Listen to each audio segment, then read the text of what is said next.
Às vezes acontece isso.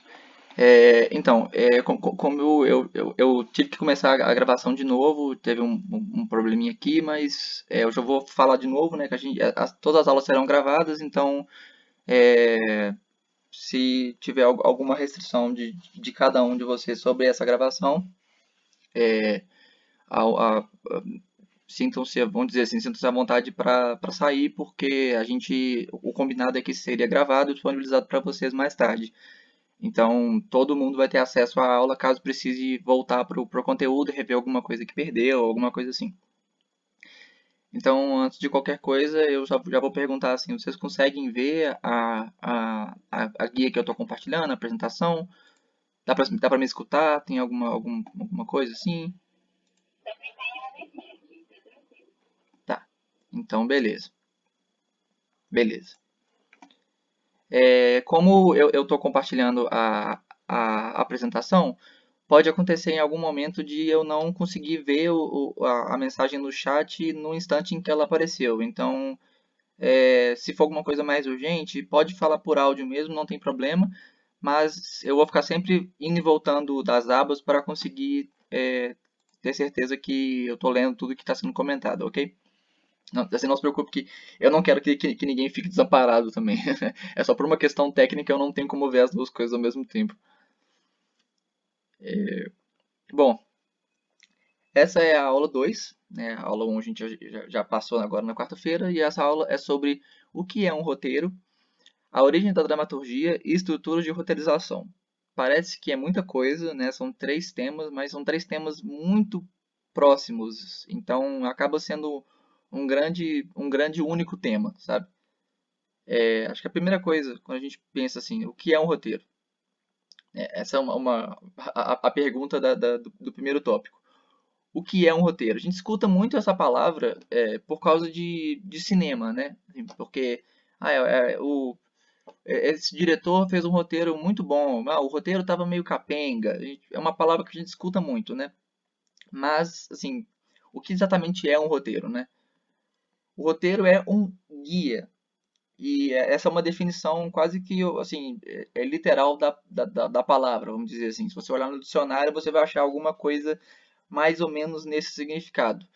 O roteiro é um documento que serve de guia para a produção de alguma coisa. Então, no caso do cinema, né, de um filme, o roteiro é esse documento escrito que é que guia os atores, o diretor, os diretores, né, de cada uma das funções que existe no cinema, para que o filme possa ser produzido. Então, o roteiro é um guia e assim, é muito importante a gente pensar nisso, porque assim, pelo que a palavra guia significa, né? Assim, eu vou guiar, é um guia de turismo, assim, é aquela pessoa que vai te dar o norte, que vai servir como orientação para seguir um caminho. E esse caminho é dentro da narrativa, né? Essa aqui é uma definição que aparece quando você pesquisa o que é isso pelo Google, né? E assim, a narrativa é a ação, processo ou efeito de narrar, narração, isso é um significado. Agora, no significado que a gente está pensando aqui, é a exposição de um acontecimento ou de uma série de acontecimentos mais ou menos encadeados, reais ou imaginários, por meio de palavras ou de imagens. Então, assim, de novo, né, eu praticamente adoro fazer isso, né, definições gigantescas para coisas simples. É o que eu estava explicando o significado de quadrinho na última aula. Mas assim, parece uma definição grande, mas é uma coisa bem simples. Assim. A narrativa é acontecimentos em uma ordem que, por meio de palavras ou imagens, né, pode ser um texto verbal ou não verbal, mas que acabam assim, encadeados, né, desencadeando alguma coisa. E, e o roteiro é um guia, mas guias podem existir guias de várias coisas, como eu falei, guia de viagem, pode existir um cão guia, né? Enfim, guias para várias funções. Agora, o roteiro é um guia de narrativa. Ele é um guia para a exposição de acontecimento ou de uma série de acontecimentos mais ou menos encadeados. Entendem? Ou seja, o roteiro é um documento que é para a gente poder entender como que aqueles acontecimentos vão acontecer. Eu sei que é acontecimento que acontece, né? É redundante, mas é exatamente isso. Como que eles acontecem, né? Em qual ordem, de qual forma, para que a gente possa produzir. Porque, assim, a narrativa existe além do roteiro, né? Não é como se a narrativa fosse uma coisa que existe apenas dentro de um roteiro. Mas o roteiro é um guia de narrativa. É, e, bom, tudo isso entra na dramaturgia. O que é dramaturgia? É uma das coisas mais clássicas que a gente tem. A dramaturgia ela assim, ela dá data de milhares de anos e ela é a arte de escrever histórias, basicamente, né?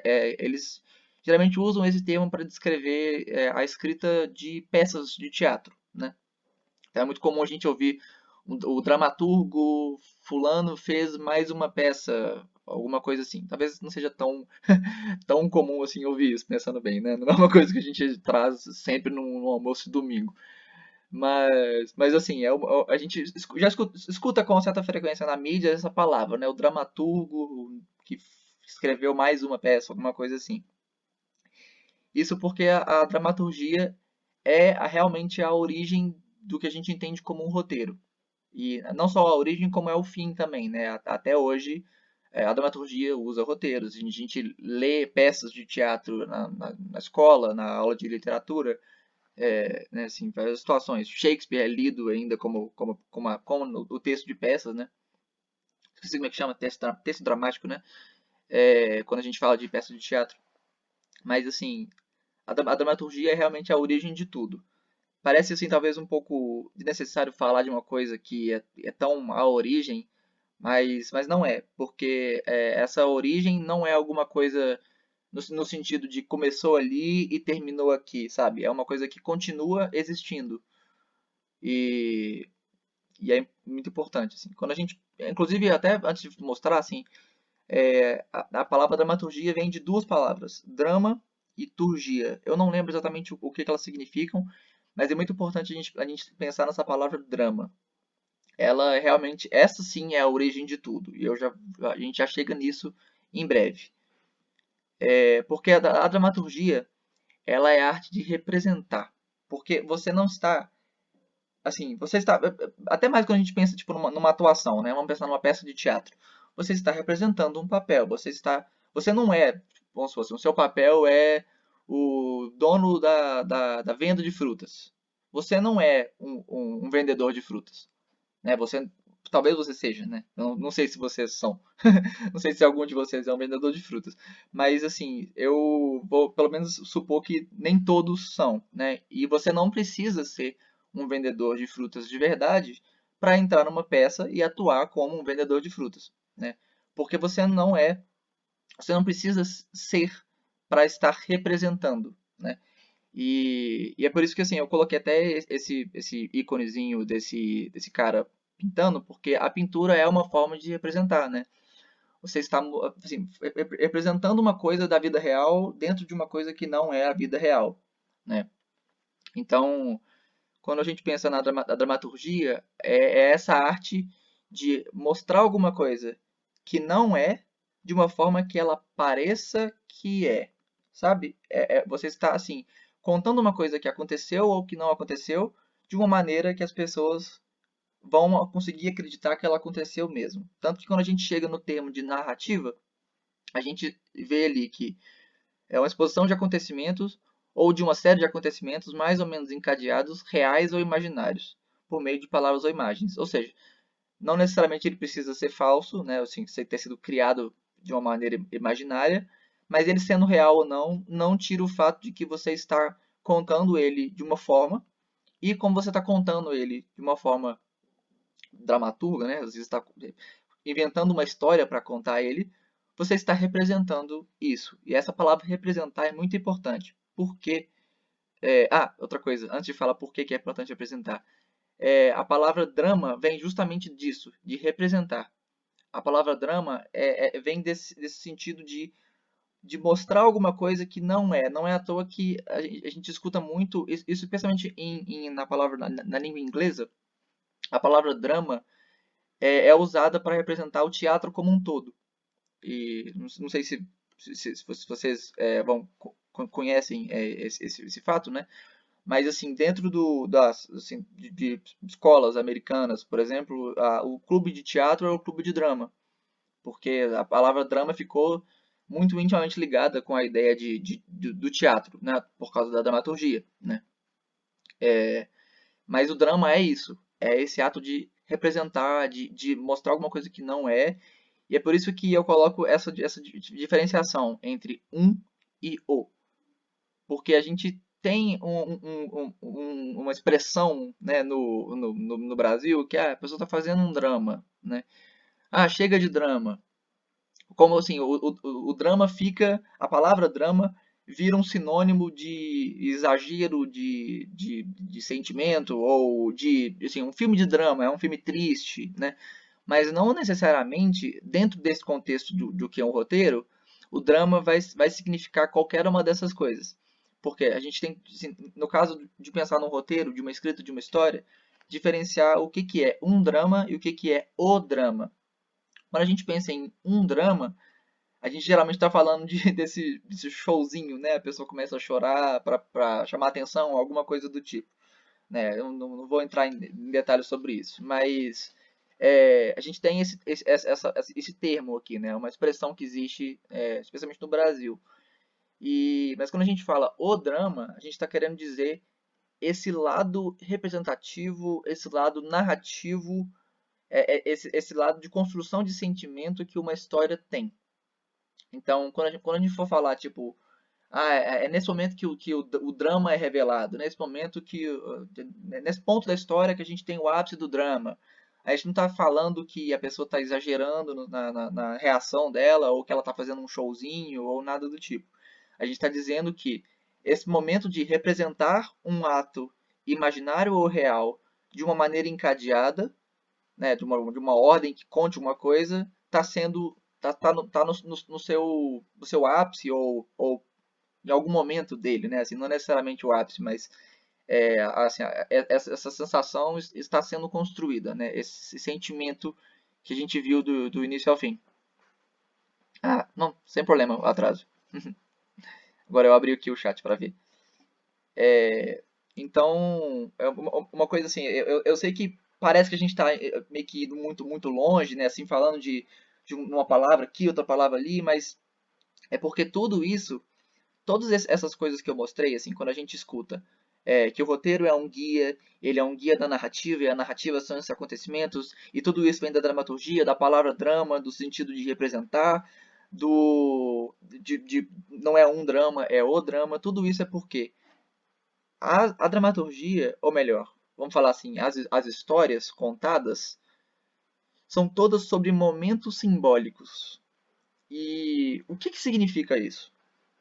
Significa uma coisa assim muito é muito natural quando a gente para analisar o que a gente já consumiu de filmes, de livros, de quadrinhos, mas talvez é uma coisa que a gente não para pensar até escutar isso. Quantas vezes num filme você viu o personagem indo ao banheiro? Quantas vezes num livro você ouviu o personagem falando que ele estava escovando os dentes para ir dormir, exceto quando o sono era o momento que ele ia ter um pesadelo, ou alguma coisa assim, né? Ou, assim, a gente realmente vê o personagem vivendo o dia dele, indo tomar café, depois almoçando, aí depois fazendo uma pausa para comer um pão de queijo, e depois ele chega de noite e requenta a comida no micro-ondas, e depois faz um lanchinho antes de deitar e começar a ler o livro dele para dormir. Sabe, a gente não é sempre que a gente tem uma história que aborda algum desses aspectos, né? Por quê? Porque uma história não é a vida real. Essa é que é a questão. Quando a gente pensa no, no roteiro como um guia da narrativa, como esse lado de representar, a gente tem que lembrar que quando a gente está contando uma história, a história não é o dia a dia real. Não tem. Um dia em uma história não dura 24 horas. Por quê? mesmo que dentro daquele universo o dia realmente seja como o nosso, funcione normal, tenha 24 horas, as pessoas durmam, acordam, comam, façam todas as coisas normais, a gente dificilmente vai contar essas coisas. Por quê? A gente vai contar os momentos simbólicos que vão representar aquela sensação que a gente quer contar. Então, nós não vamos mostrar o personagem almoçando, ao menos que o almoço seja relevante para contar que ele sempre come a mesma comida, ou para contar que ele sempre come sozinho, ou para mostrar que nesse dia, nesse almoço, o micro-ondas da firma estragou e isso deu um problema para ele durante a tarde. Entendem? Assim, então a gente separa os momentos que a gente vai contar com momentos simbólicos, porque no final uma história é representar. A gente não está falando de fato da vida real. Mesmo quando a nossa narrativa é uma história real, a gente não conta todos os detalhes dela, porque a gente está, na verdade, escolhendo os momentos simbólicos que vão realmente contar, que vão mostrar aquela história. E no sentido de simbólico, é no sentido de simbolismo mesmo, assim, o que, que isso vai significar? Pensa no sentido mais assim, geral de simbólico. Nossa, o presente não era bem o que eu queria, mas foi simbólico do amor que a pessoa tinha por mim. Então eu não ligo o que, que eu recebi. Porque, na verdade, assim, o simbólico é no sentido de isso está assim, sendo um símbolo, sendo um exemplo daquela coisa maior que é a história que você está contando. É, então, inclusive, acho que esse é o último ponto, né? Só para deixar um fator de curiosidade aqui, eu até tinha isso escrito desse jeito antes, mas eu acabei mudando do jeito que eu vou falar agora, né? Porque eu achei que ficava mais fácil de entender. Mas quando a gente pega a língua portuguesa, existem duas palavras diferentes: história com E história com HI. E isso é porque quando a gente pega a história com HI, é como a gente aprende na escola, né? Essa matéria de história, ou seja, como aconteceu a história da humanidade, né? Como aconteceu até aqui, os eventos históricos que são relevantes ou que não são, todo o passado, vamos dizer assim. Mas quando a gente pensa em história com é uma história inventada. E quando a gente fala de, assim, ou seja, um livro ou melhor, um livro, vamos falar assim, quando a gente escuta que é uma história de ficção, é uma história com né? E mesmo quando é uma história biográfica, ela continua sendo uma história com porque não é a vida real, né? É uma pessoa que pegou uma história real, uma história com H, e transformou ela em uma história com pegando momentos simbólicos mais importantes e construindo uma narrativa. Então, enfim, uma coisa até pouco debatida e até meio engraçado pensar que a gente tem o termo HQ, né, sendo histórias em quadrinhos, mas na verdade, tecnicamente seriam histórias em quadrinhos, né, porque são histórias inventadas, né. Eu acho isso até um pouco cômico, assim, mas eu evito usar essa palavra porque gera muita confusão, né. As pessoas ficam confusas quando a gente tenta diferenciar uma coisa da outra. Mas, assim, fica aqui esse exemplo justamente de como que, quando a história é uma história criada, né, é uma ficção, ela trabalha sempre com momentos simbólicos. Então, assim, próxima vez que vocês forem a consumir alguma história, né, seja um filme, ou um livro, ou um quadrinho, enfim, um audiobook, sei lá, presta atenção, assim, como que esses pequenos momentos do dia a dia são sempre tirados porque não porque eles são simplesmente chatos de assistir, não é isso. Mas é porque eles não são, como eles não são relevantes para contar aquela história, eles são tirados. Porque é isso que realmente importa nesse caso, né? Esses momentos simbólicos. E agora eu vou falar sobre a origem da dramaturgia, mas antes eu vou tomar um golinho d'água. Só um segundo.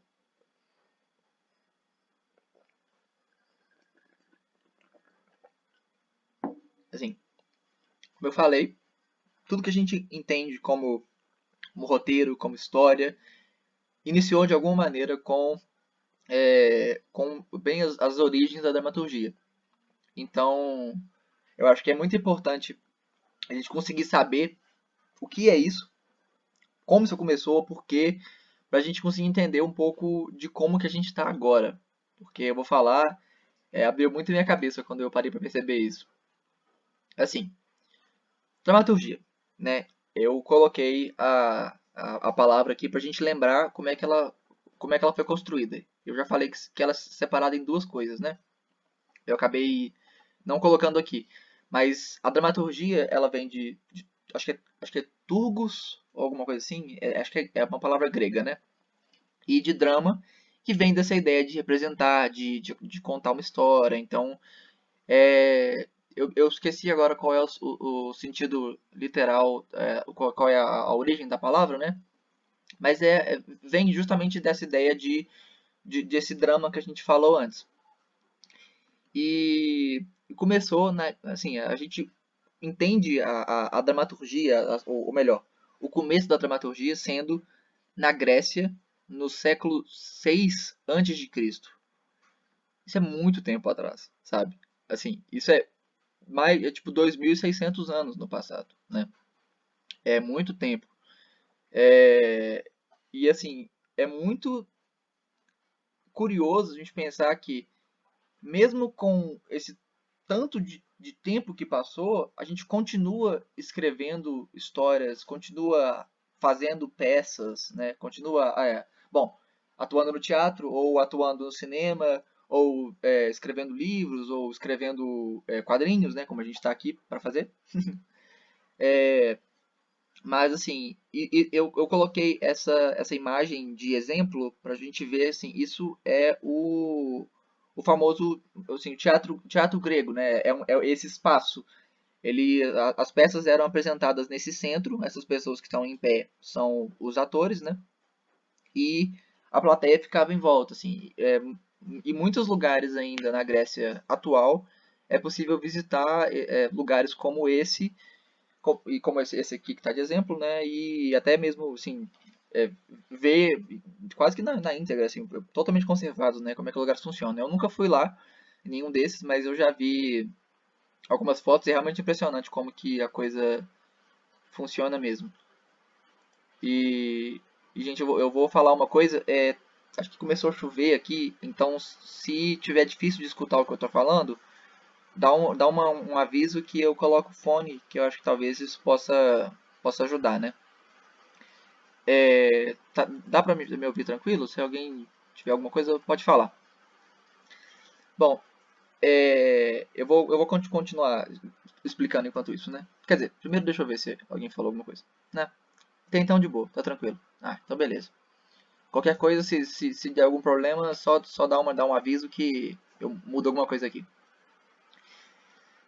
É, Mas então, né, a dramaturgia, como a gente entende como a gente entende principalmente no Ocidente, ela vem desde o século 6 a.C. E, assim, talvez se a gente fosse pegar alguns outros países, outros povos, a gente fosse encontrar alguns textos que fossem mais antigos. Mas, assim, textos de histórias, de mitologias, né? Claro que provavelmente a gente encontraria coisas mais antigas. Mas de um jeito institucionalizado, estruturado, como a gente entende assim um roteiro, né, uma peça, esse é um dos registros mais antigos que a gente tem. E, assim, nessa época, basicamente, o teatro grego, como a gente até chama hoje em dia, né, era dividido em dois tipos de peça, as tragédias e as comédias. Eu vou falar mais sobre isso em uma outra aula, mas já posso assim deixar aqui de curiosidade que apesar assim, da palavra tragédia, né, a gente escutar e entender como uma coisa muito ruim, não é como se a tragédia grega, assim, o que a gente chama de tragédia grega, né, inclusive a gente tem até essa expressão, né, tipo, minha vida parece uma tragédia grega, alguma coisa assim. É por causa disso, né, por causa desse tipo de peça. As tragédias não são exatamente, assim, necessariamente definidas por só serem tristes. E assim como as comédias não são definidas unicamente por serem engraçadas. Mas assim, são ambos termos, né, tanto a tragédia quanto a comédia, são termos que até hoje a gente tem como gêneros narrativos. Tipo, 2.600 anos depois, a gente continua usando isso para definir a maneira como a gente pensa histórias, né? E Isso é muito impressionante, não é? Assim, muito tempo passa e a coisa continua sendo relevante porque ela funciona, vamos dizer assim. Essa é a questão. Porque, assim, apesar do tempo ter passado, continua sendo uma estrutura que funciona e que as pessoas podem usar. E, e é claro que, assim, como eu falei, nessa época basicamente eram esses dois gêneros, né, tragédia e comédia. Hoje em dia a gente tem outras estruturas, mas apesar de, assim, de a gente ter aperfeiçoado e construído outras camadas de histórias, né, outros tipos e tudo mais, continua sendo muito relevante, né? Tipo, até hoje a gente ainda usa isso como um critério para avaliar histórias. E dentro do teatro grego, o que mais importa é essa palavrinha aí, catarse. A gente tem uma plataforma de financiamento coletivo, né, no Brasil que chama catar.se, e aí lê-se catarse, né? Mas eu não estou falando dessa plataforma, ela é muito boa, a gente já usou ela, né? A campanha do quadrinho do Terence Williams foi feita por lá, mas não é da campanha, vamos falar assim. A campanha, quer dizer, não é da plataforma de campanhas, né? A plataforma tem esse nome porque justamente a catarse é uma coisa tão importante na construção de histórias. O que, que é isso? Isso um efeito que dá, que a gente pode sentir quando a gente está muito envolvido por uma história e a gente está sentindo tanto que a gente sente junto, sabe? Assim, vamos dizer assim, por que que a gente chora com um personagem quando o pai, por que que a gente sempre fica triste quando o Mufasa morre no Rei Leão, né? É, assim, porque a gente tá sentindo aquela sensação que está sendo transmitida na história. Ah, e assim, antes que alguém possa comentar isso, ninguém vai me falar que isso é um spoiler, não, porque o filme já tem muitos anos, né? Então não conta, né? Assim, se você não assistiu o Rei Leão ainda, eu falo que você tem que assistir agora. Mas assim, a catarse é essa sensação de muitas sensações foram transmitidas para você através dessa história. Você foi sentindo uma decepção do personagem atrás da outra e um momento de esperança atrás do outro. Até que chegou num ponto que no ápice da sua sensação você teve uma coisa assim que quase que é uma sensação de quase que tipo, explodir sua cabeça, vamos dizer assim, sabe? Assim, sua emoção está no limite e aí as suas emoções só saem. Essa que seria a catarse. E o teatro grego era muito baseado em construir isso, de fazer essas emoções serem de pouco a pouco, assim, de momento a momento dentro da história, construídas para que em determinado momento todo o público pudesse junto sentir a mesma coisa, que é o que a gente está vendo na história, e essa sensação essa super emoção se ativando e te dando uma sensação diferente, né? É justamente o que eles chamam de catarse.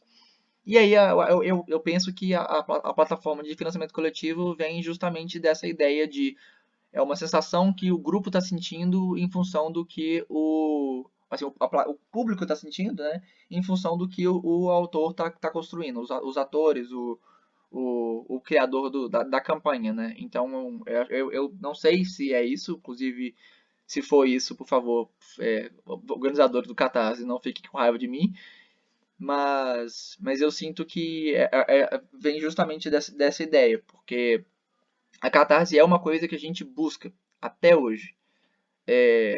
Como eu falei, teatro grego, século 6 a.C., e até hoje, em 2021, a gente sempre tenta fazer o público chegar nessa sensação. Fazer o público ter uma explosão de sentimentos vai me dizer que não é a sua intenção escrevendo uma história, assim. Você não quer que no momento triste as pessoas chorem, que no momento feliz as pessoas sorriem, né? Então, até hoje isso continua sendo uma coisa importante, assim. Hoje em dia a gente tem talvez uma terminologia um pouco diferente para isso, mas continua sendo até hoje a intenção da maioria dos criadores, né? Hum,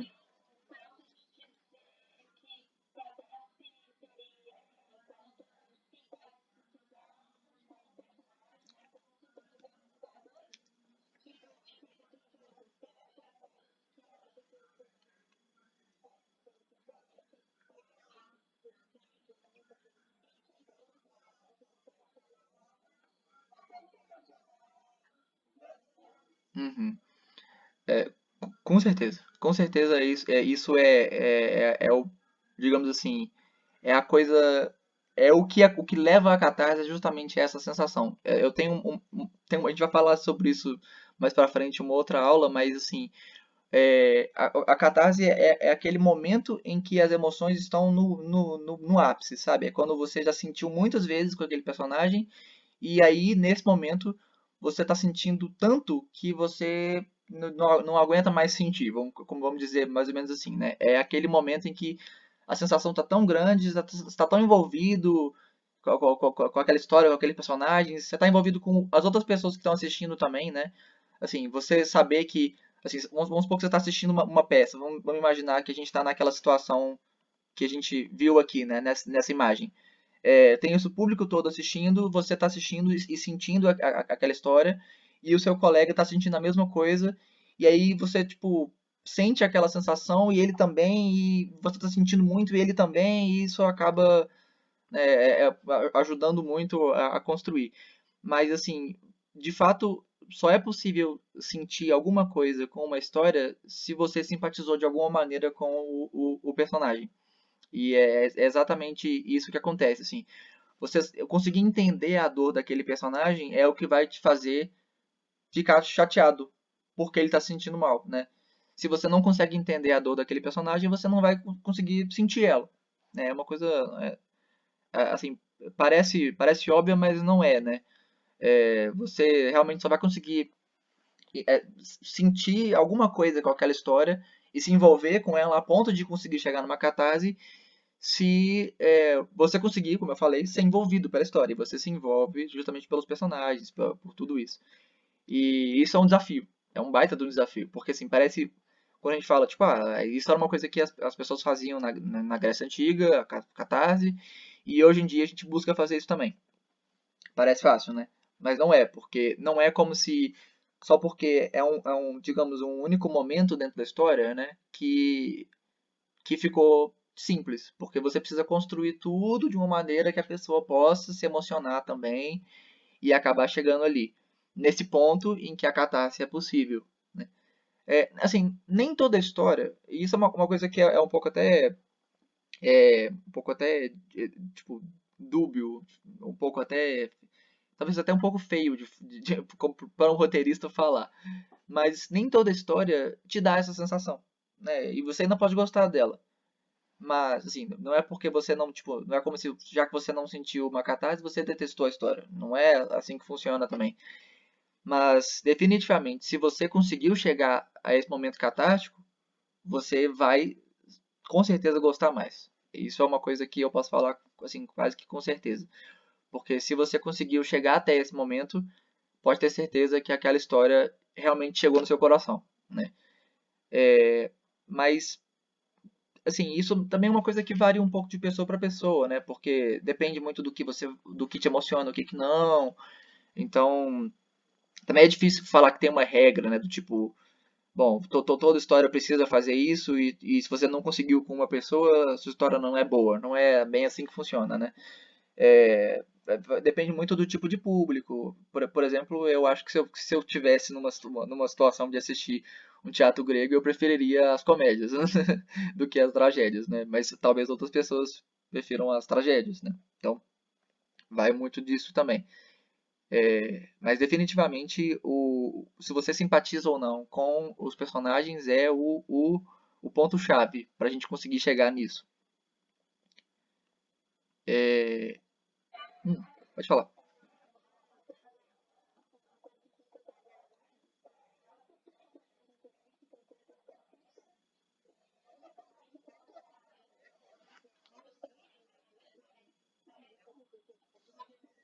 Uhum,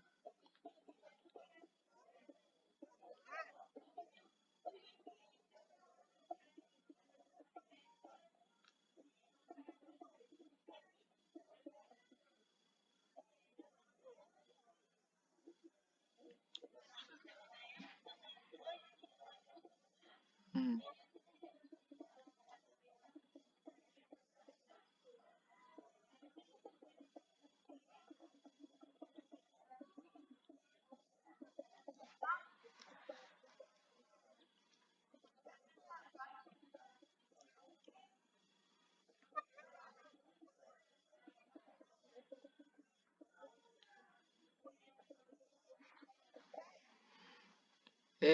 eu não sei se eu diria que o público está ficando mais difícil de atingir, mas, assim, definitivamente os públicos mudam, né? A cada geração as pessoas têm, assim, as gerações em geral, eu não estou falando especificamente de geração de leitores ou de espectadores, né?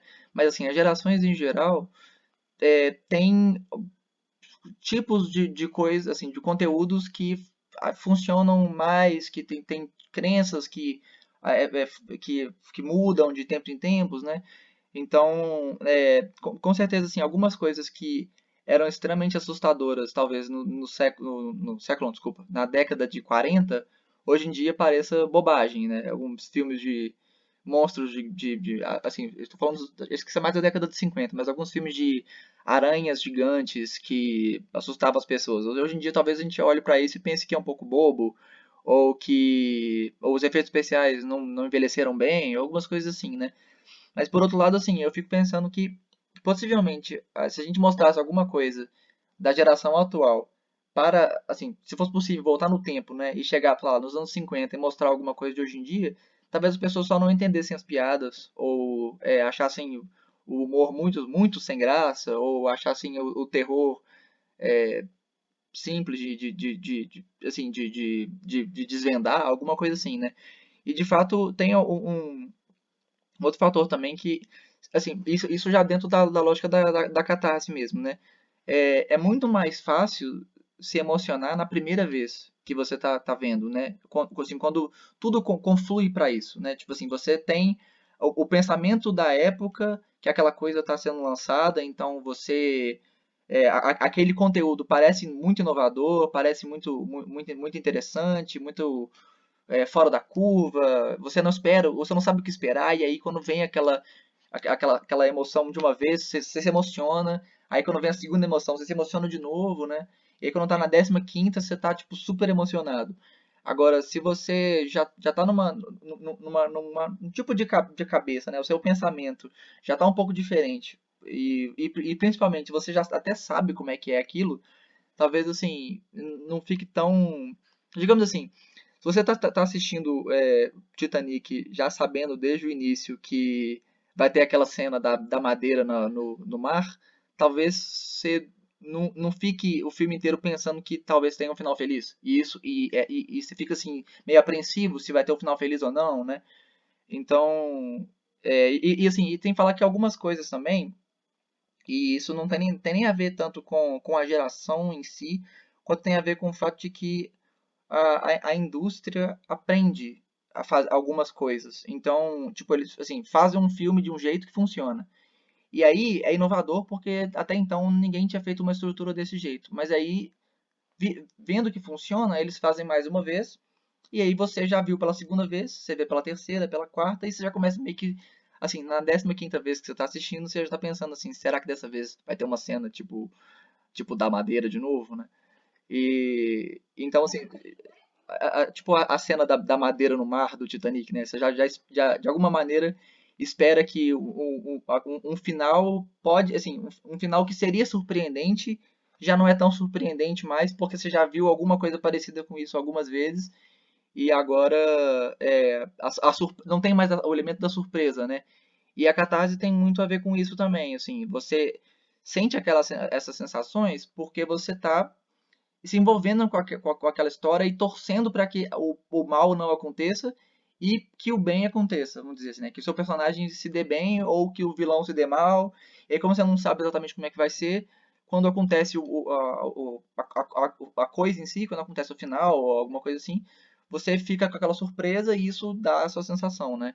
Mas a gente fica um pouco, em algumas situações, quando algum tipo de história já foi feito várias vezes, né, a gente começa a ficar meio calejado para aquilo, né? E aí assim, a gente já começa meio que entender o que pode acontecer, a gente já começa a suspeitar que talvez o vilão seja filho do protagonista que voltou no tempo, que tipo alguma coisa que um dia foi uma coisa super surpreendente e hoje em dia talvez já não seja tanto, já é meio que um estereótipo, né?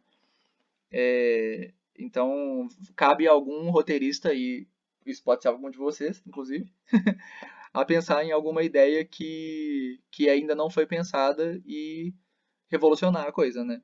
Bom, mas isso só o futuro vai dizer, né? A gente não tem como realmente planejar, né? Ah, gente, falaram muita coisa. Eu senti isso lendo o mangá Beastars de Junji Ito. Com certeza. Eu também achei que o mangá do Beastars e também o trabalho do Junji Ito sempre me surpreende de alguma forma. Anohana e SNK. Vendo a etimologia aqui, kata significa purificação, renovação, realmente o máximo dessas emoções. Exatamente. É quando você tá, tipo. Assim, é uma emoção tão intensa que é como se ele, tipo, limpasse a sua alma, né? Assim, você tá jogando fora tudo que tinha ali. É realmente isso que você olhou. Nessa SNK eu tô com ódio e amor por alguns, ninguém me faz pensar diferente. A Anohana também fiquei, viu? Assim, até quando a gente pega pelo personagem, é justamente isso que dá a sensação ou que não dá, né? A gente sente o amor e o ódio pelos personagens, a gente sente alguma coisa, né? Como eu falei, a gente sente o amor e o ódio, então a gente sente com a tristeza e a felicidade deles, né? Isso tem muito a ver com o repertório, exatamente.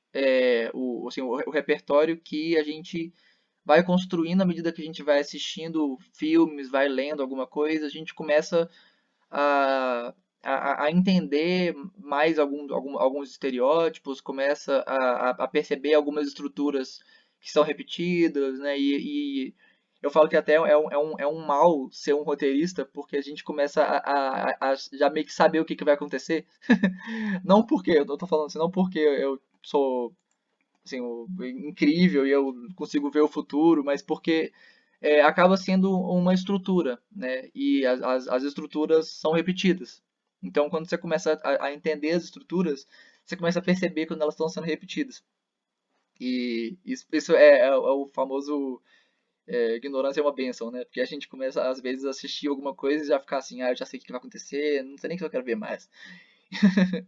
Eu tô brincando, assim, é uma coisa que acontece, mas é positivo porque a gente continua estudando e aprendendo mais histórias e descobrindo mais formas de escrever as nossas, né? E, e sempre assim, quando a gente é surpreendido, a surpresa é até em dobro, eu acho, né? A gente acaba sentindo muito mais essa ideia da catarse. Mas assim, mesmo que a gente não use esse termo tanto hoje em dia para falar de histórias, é bom a gente lembrar que a gente continua trabalhando com isso. A gente continua, assim, vendo isso o tempo inteiro num filme, num livro, num quadrinho. A gente, assim, tá sempre... assim, quando a gente está escrevendo a nossa história, mesmo que a gente não esteja pensando nisso, a gente está buscando uma catarse. E, então, assim, sabendo que a gente pode buscar isso, a gente tem uma noção do que fazer, sabe? Assim, se você sabe que isso é importante, você já começa a saber o que você pode fazer para chegar nesse ponto, né? Então, essa palavra é muito importante. E aí, deixa só eu ver se alguma coisa. Ok. É, agora eu vou falar sobre estrutura de roteirização, que foi uma coisa que muitas pessoas me pediram, né, na quarta-feira, que é sobre como construir o roteiro como um documento, né? Porque como a gente viu mais cedo, hoje mesmo, né? O roteiro é um guia e guia é um guia escrito, então é um documento. Então assim, a ideia está na sua cabeça, a história está ali, mas você precisa colocá-la no papel para que ela vire um roteiro, ou melhor, assim, talvez não necessariamente precisa fazer assim, mas se você faz assim, é muito mais fácil de olhar. Porque, como eu disse, assim, ele é um guia. Então, é um guia que uma outra pessoa vai olhar. O guia serve para isso, né? Para virar esse documento que você vai consultar quando você precisa fazer. Geralmente, trabalhando em equipe, isso é, assim, importantíssimo, né? Porque a pessoa precisa pegar esse documento. Assim, se você escreveu esse documento, a outra pessoa precisa receber ele e ler ele. E saber, e através dele, entender o que ela tem que fazer. Mas não pense que só porque você tá fazendo sozinho, que isso não é relevante. Por quê? Você é você agora. O seu eu do futuro vai querer ler o roteiro que você escreveu no passado. Vai por mim, porque a nossa memória é curta e a gente esquece mesmo. Então, vale muito a pena escrever, nem que seja para você mesmo lembrar o que, que você pensou. Então,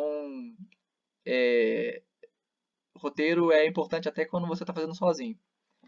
É uma frase que, essa frase, um amigo meu que disse, eu valorizo muito essa ideia de que qualquer documento é importante, porque mesmo que seja para você, é para o seu eu do futuro, né? Então, assim, é bom a gente lembrar disso também.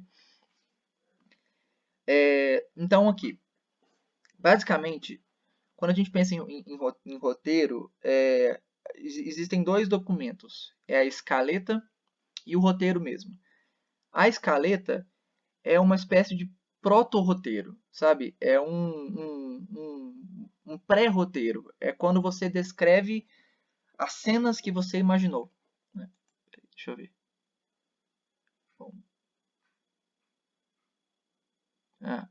tem várias pessoas tentando entrar, mas como, né, essas pessoas não cadastraram, eu vou ter que negar todas elas. Tem pessoas tentando entrar na sala e como a gente combinou, né, se você não mandou o e-mail até as 2 horas hoje, você vai infelizmente perder essa aula, né? Então, se a pessoa quiser tentar, ela tenta na próxima. É, mas assim, como eu estava dizendo, tem a escaleta e o roteiro. A escaleta é uma espécie de pré-roteiro. É quando você pega as cenas que você imaginou e descreve elas e organiza elas cena a cena. Então, assim, você imaginou que vai ter um momento em que o personagem vai encontrar alguém numa cafeteria por acaso. E isso vai ser uma questão muito importante porque essa pessoa vai aparecer outra vez batendo na porta dele, convidando ele para investigar um mistério, sei lá, história de detetive. São duas cenas diferentes aqui, né? A gente vê, tem a cena da cafeteria e tem a cena na casa dele quando ele é convidado. E essas duas cenas precisam de ter uma ordem, né? Nesse caso, a gente sabe que a pessoa apareceu na cafeteria primeiro para conhecer a outra, e aí mais para frente só que acontece a situação dessa pessoa bater na porta e convidar ele. Então, nesse exemplo, a gente sabe claramente que existe uma ordem. Agora, em outras situações, não tem bem uma ordem. Isso, assim, começa a ficar um pouco mais, cada vez mais importante fazer isso quando a gente começa a ter muitas informações. Assim, quando são 3 cenas, é fácil a gente estabelecer qual que vem primeiro. Agora, quando você começa a chegar num ponto em que acontecem 15 coisas na história, você começa a realmente ter que pensar o que acontece primeiro, e aí às vezes você pensa assim, não, essa coisa pode acontecer logo antes dessa outra. Mas aí você pensa assim, não, talvez ficaria melhor se eu trocasse a ordem dessas coisas, e não faz diferença. Tipo, algumas coisas assim. E quando você faz essa estrutura da escaleta, você consegue visualizar isso melhor. E assim, eu vou falar, eu não faço escaleta. Eu não faço um documento escrevendo cena a cena, né, e vou organizando. Mas olha como que eu faço. Eu separo por acontecimentos. Né? Então, assim, se a história é sobre um guerreiro chegando até uma caverna para enfrentar um dragão, tem o momento em que o guerreiro está chegando, saindo da floresta, tem o momento que ele entra na caverna, tem o momento que ele encontra o dragão, tem o momento que ele tenta enfrentar, o momento que ele pede, o momento que ele corre e o momento que ele final que ele está bebendo no bar falando que droga, não consegui, né? Uma coisa assim. Então isso é uma escaleta, né? Assim, não é necessário, não é preciso realmente seguir uma coisa à risca, sabe? De pensar assim, já que existe essa estrutura de cena a cena, eu vou fazer assim, mas separar os acontecimentos é separar cena a cena, entendeu? Então, mesmo que você não siga à risca essa estrutura, ela ainda vale muito a pena, porque você consegue visualizar melhor o todo da sua história. Porque, assim, quando a gente vê para uma história. Quando é uma história mais curta, vamos falar que você vai fazer uma tirinha de 3 quadros. É muito mais fácil de pensar o que vai acontecer em cada um. Não estou falando que fazer tirinha é fácil, não foi isso que eu quis dizer. Mas o que eu quero dizer é que pensar em 3 acontecimentos já dentro do roteiro é muito mais fácil. Agora, quando você precisa pensar em vários acontecimentos, para só aí conseguir estruturar a sua história mesmo, essa ideia de separar cena a cena, ou acontecimento por acontecimento, ou ideia por ideia, chame como você preferir, né? Ajuda muito a gente conseguir realmente ter uma visão macro da história. Você consegue entender onde que ela começa, onde que ela termina e o que que acontece no meio. Aí depois você vai para a segunda parte, que é o roteiro, que é realmente escrever o roteiro ou melhor, como eu disse, assim, escrever o guia para a produção, né? Porque assim, a escaleta não deixa de ser um guia. Ela é um guia para escrever o roteiro, né? Assim, você está se dizendo como que a história vai funcionar para que depois você possa escrever o roteiro. Só que depois que você chega nessa etapa de escrever o roteiro, aí você vai de fato escrever o guia de produção, ou seja, é o documento que vai servir de margem para que a história seja executada. E se ela vai ser executada como um livro, então assim, um tipo de escrita que você precisa pensar, né? Agora, se é para cinema, é um outro tipo. Se é para quadrinho, é um outro tipo. E uma coisa que eu posso falar, assim, não existe bem um padrão. Não existe um jeito certo de fazer um roteiro.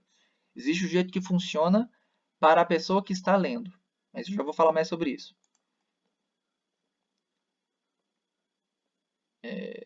Peraí. Ok. Muita gente tentando entrar fora do horário, então eu neguei todos. Daqui a pouco vai ter mais gente tentando entrar e tentando atrapalhar de novo, né? Eu não sei se. Eu não posso dizer se de fato as pessoas que tentaram entrar são pessoas que estão interessadas ou não, mas como tentaram entrar muitas pessoas de uma vez, eu vou supor que é justamente a mesma coisa que aconteceu na quarta-feira. Mas de qualquer maneira, como nós combinamos, teria que ser feito o convite inicial, né, a inscrição, e como elas não foram feitas para as pessoas, eu vou negar a entrada delas. Vou sair aqui, hoje é aniversário da minha irmã, eu vou dar uma atenção para ela. Eu já vou gravado depois. Tudo bem, você entrou, participou, então você está com presença. E depois você não esquece de pegar e olhar o que a gente falou depois, né? E até mais. Parabéns para ela. Bom, então tem esses dois documentos, né? Escaleta e roteiro. Isso aqui é um roteiro no estilo de cinema, né? Isso é um roteiro escrito por mim. Foi um roteiro que eu escrevi para um curta que nunca foi gravado, mas que, de uma maneira engraçada, foi escrito primeiro como um quadrinho, é um roteiro de quadrinhos, e eu transformei ele nesse roteiro de cinema. Então, isso aqui é um exemplo de um roteiro de cinema. Eu não vou nem falar que isso é um bom exemplo, tá? Porque eu não estou muito acostumado com esse formato, né, de roteiro de cinema. Mas aqui a gente já começa a enxergar como é que funciona um roteiro de cinema. A gente tem várias estruturas, vários bloquinhos, né? Vocês enxergam que tem, por exemplo, uma linha que está um pouco mais escura em cinza, né? E aí tem um bloco logo depois, que é um bloco de texto mesmo, e depois tem a fala do Diogo, falando, né, se o chefe encontrar um cadáver no meio do corredor 2, nós seremos os próximos, né? Essa é uma história de comédia, de humor bem ácido, assim, sobre uma coisa meio de crime. E mas eu não vou entrar em detalhes sobre essa história, ela ainda não foi feita, e então eu não posso falar muito sem dar muito spoiler, né?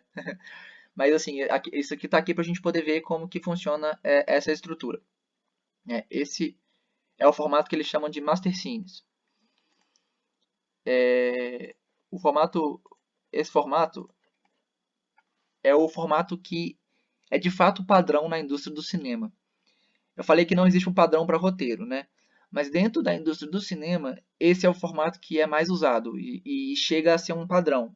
Assim, se você for trabalhar para televisão ou para o cinema, espera-se que vai ser feito nesse sistema.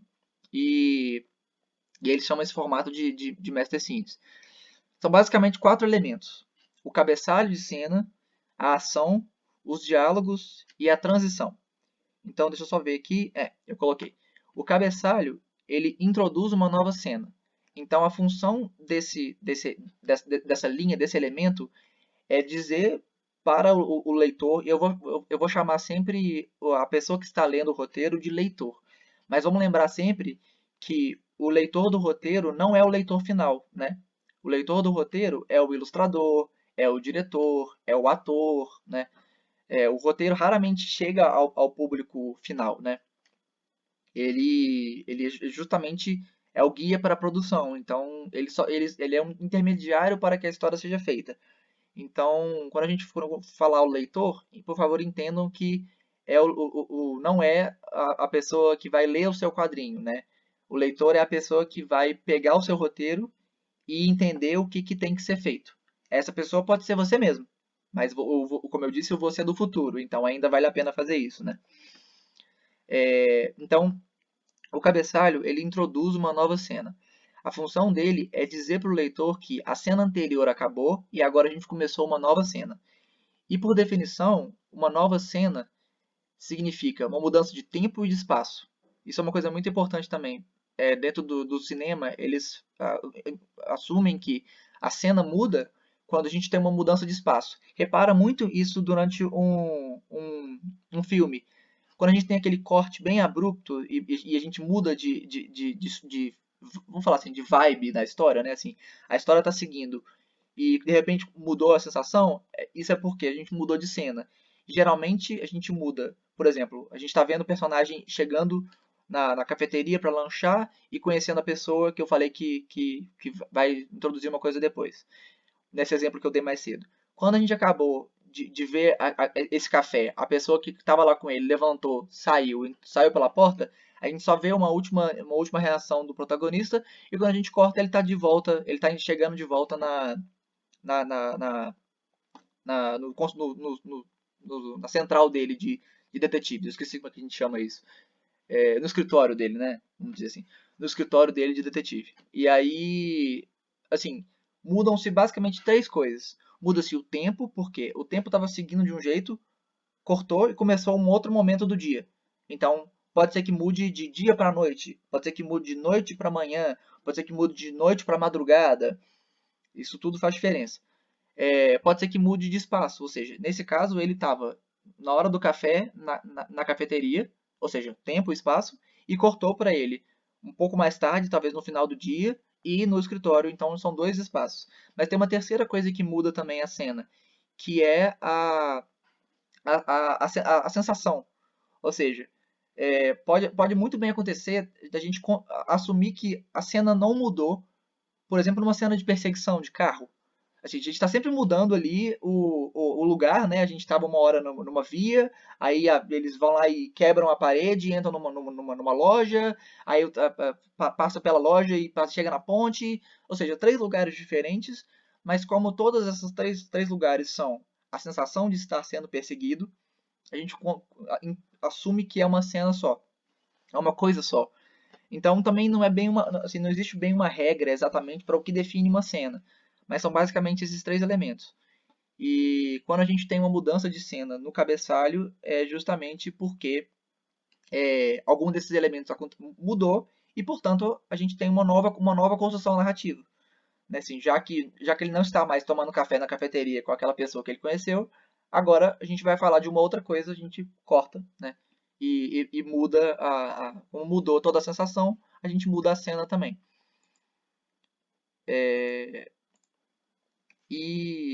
Bom, esse é o cabeçalho.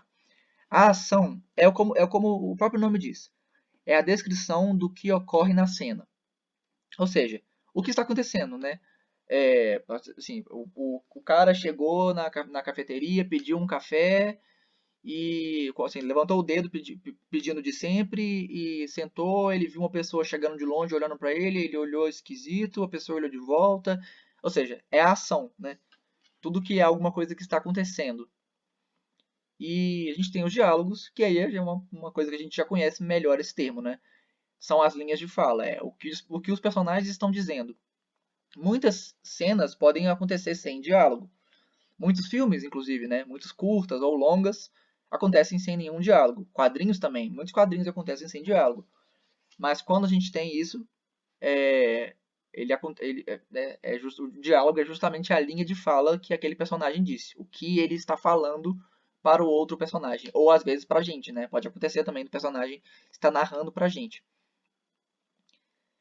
E, ué, ah, e a transição é uma coisa que já é mais do cinema, mas acho que vale a pena falar, que são as transições entre cenas, né? São assim, quais efeitos vão ser colocados para que uma cena acabe e a outra comece, né? Às vezes a gente tem o fade out, o fade in, a gente tem um cut to, né? Que eu vou até colocar aqui, vou mostrar para vocês, né? Nesse roteiro que eu coloquei aqui de cinema, essa linha cinza é o cabeçalho, né? Então tá me falando que essa é a cena 6 e que a gente está no interior, dentro da loja de conveniência, durante a noite. Né? É isso que a gente precisa saber. Esse cut to que está em cima é justamente a transição. Ele está contando pra gente que se quando a cena 5 acabar e a cena 6 for entrar, eu quero que seja um corte. Eu não quero que tenha nenhuma transição muito aparente. Eu quero que seja um corte bruto. Então, isso está contando pra gente.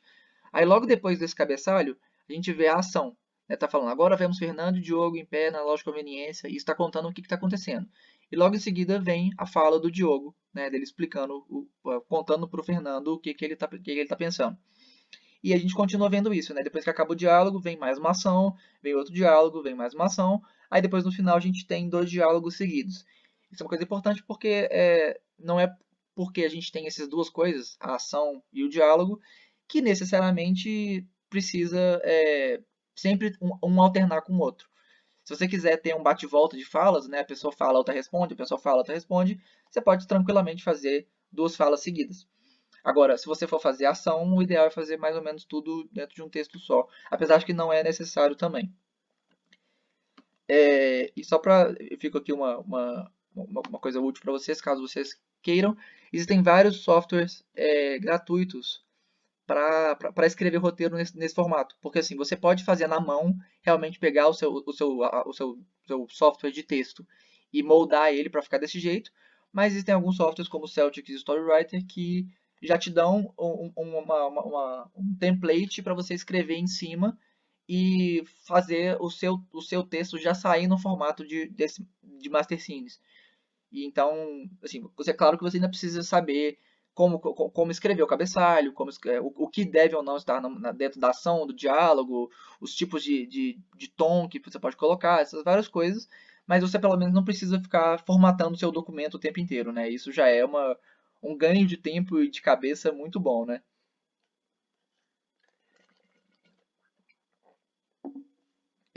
Mas assim, como eu disse, esse formato Master Scenes, ele é mais pro cinema. É claro que você ainda pode tranquilamente escrever ele para um roteiro, para escrever, um roteiro, desculpa, para um roteiro de quadrinhos. Você pode escrever ele para um roteiro para o seu livro. Você pode escrever ele assim para uma peça de teatro, que é bem semelhante, inclusive, os 2 formatos. Você pode escrever ele para uma apresentação de faculdade, sei lá, alguma apresentação de um trabalho que você vai fazer. E isso sempre funciona porque é um roteiro, né? Então ele é um guia para a execução.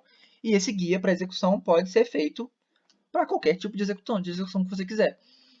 Mas para assim, para cada tipo de formato que você vai executar no final, ou seja, se é para um cinema, ou se é para o teatro, ou se é para o quadrinho, ou enfim, para o que for, existem algumas especificidades de cada uma dessas artes que muda tudo, né? Por exemplo, aqui no caso do cinema a gente tem as transições, coisa que num quadrinho você não vai ter, né?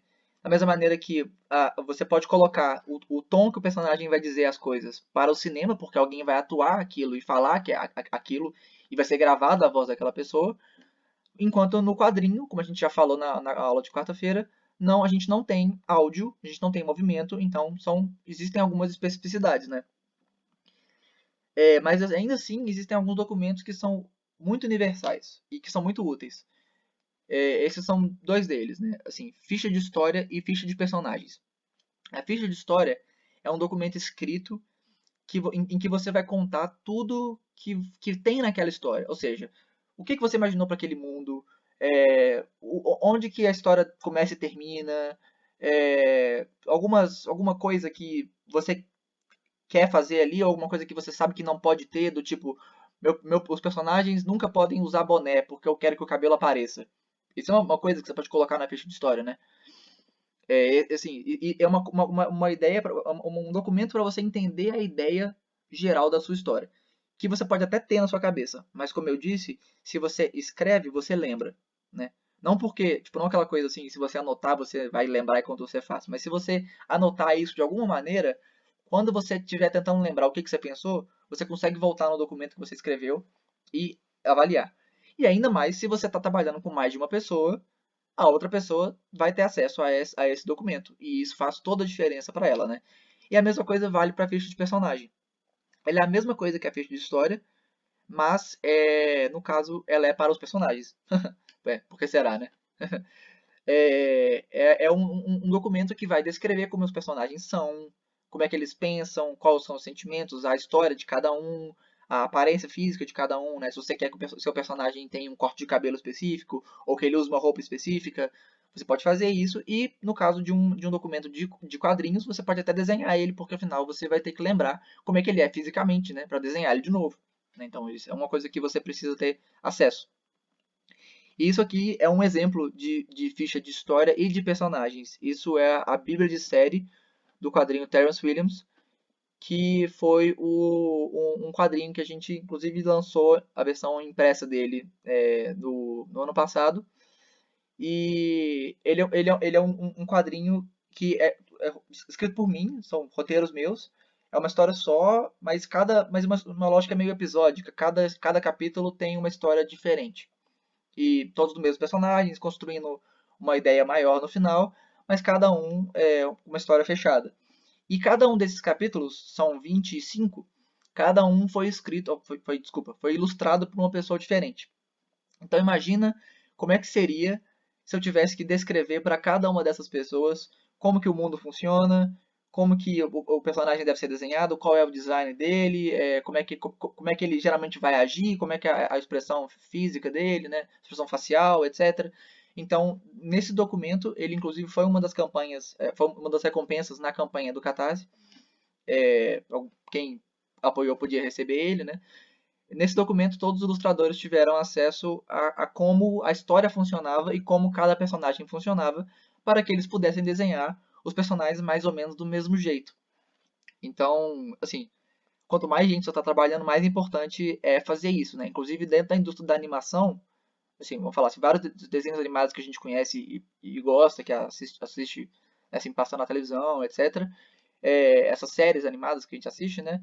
Grande maioria delas, se eu não poderia falar até talvez todas, passam por esse sistema. Porque a gente tem vários ilustradores diferentes, vários roteiristas diferentes, e esse documento que conta a história toda acaba auxiliando a cada uma dessas pessoas a saber como ela deve fazer sem acabar destoando do resto das produções que foram feitas. Mas aí eu volto. É muito importante, ou melhor, é necessário, vamos dizer assim, quando você trabalha com muitas pessoas. Mas se você está trabalhando sozinho, continua sendo necessário, porque você precisa lembrar como é que o seu personagem é, como é que o cabelo dele funciona. Por exemplo, a gente repara aqui que o Redwood, que é esse cara que está com a espada na mão, a faixa na cabeça dele tampa a orelha dele. Isso é uma das coisas que eu defini. Nem todos os ilustradores acabaram fazendo assim, mas a maioria deles definiu que realmente desenhou com a faixa tampando a orelha, né? Agora, se você decidiu que o seu personagem tem que fazer assim, você vai lembrar disso? Bom, se você tiver uma memória infinita, talvez, né? Mas se você é uma pessoa normal e esquece as coisas de vez em quando, é muito bom que você tenha escrito isso e para que você mesmo possa voltar nisso e lembrar. A ficha de história é um argumento, tipo, mais ou menos, também, na verdade. A ficha de história é um documento que descreve toda a história. Então, ali dentro está o seu argumento, ali dentro você fala quais são as regras do seu universo, se alguma coisa pode ou não acontecer ali dentro. Ali você fala como que as regras do seu mundo funcionam, sabe? Assim, se existem reinos, quais são? Se passa se existe uma empresa fictícia, como é que essa empresa funciona?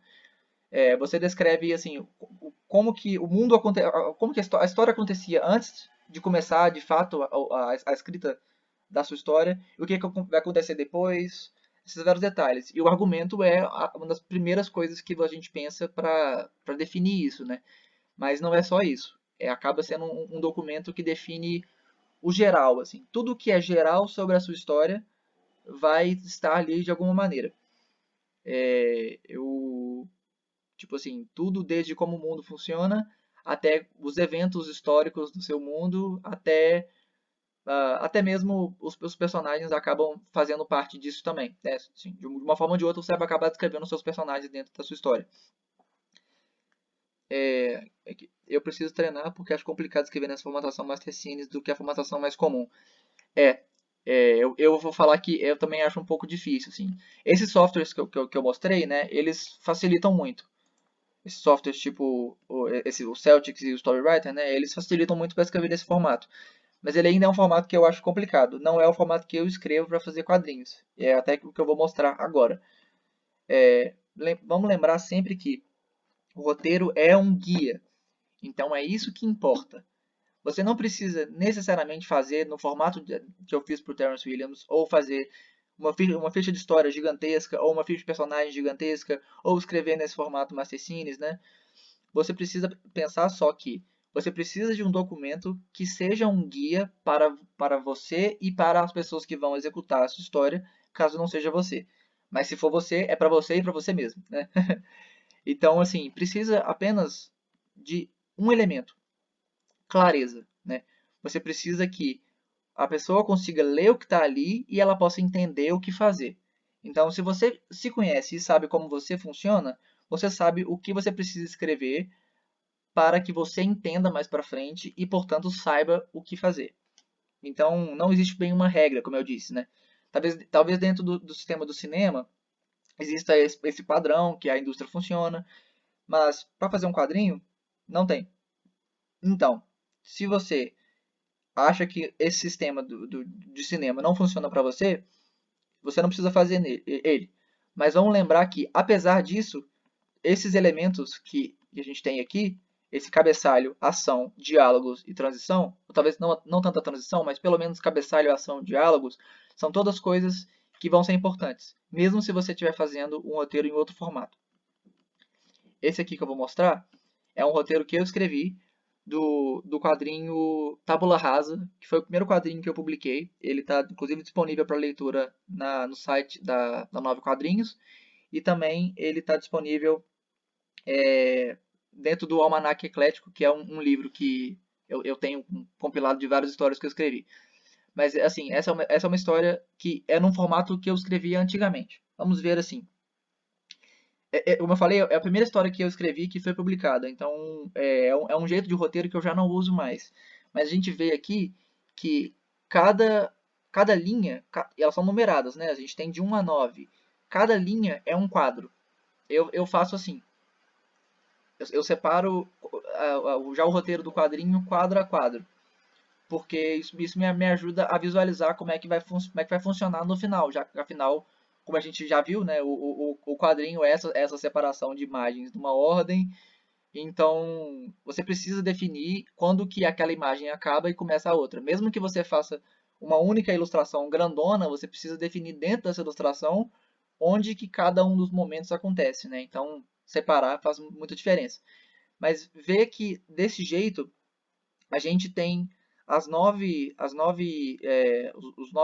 quadros de uma vez, né? E assim, e uma página. Onde que entra a página aqui? Né? Aí aqui já é um formato um pouco mais diferente. Esse é o quadrinho para colorir, que é um quadrinho interativo para colorir mesmo. E assim, a gente já vê aqui, começa com cenário 1, floresta.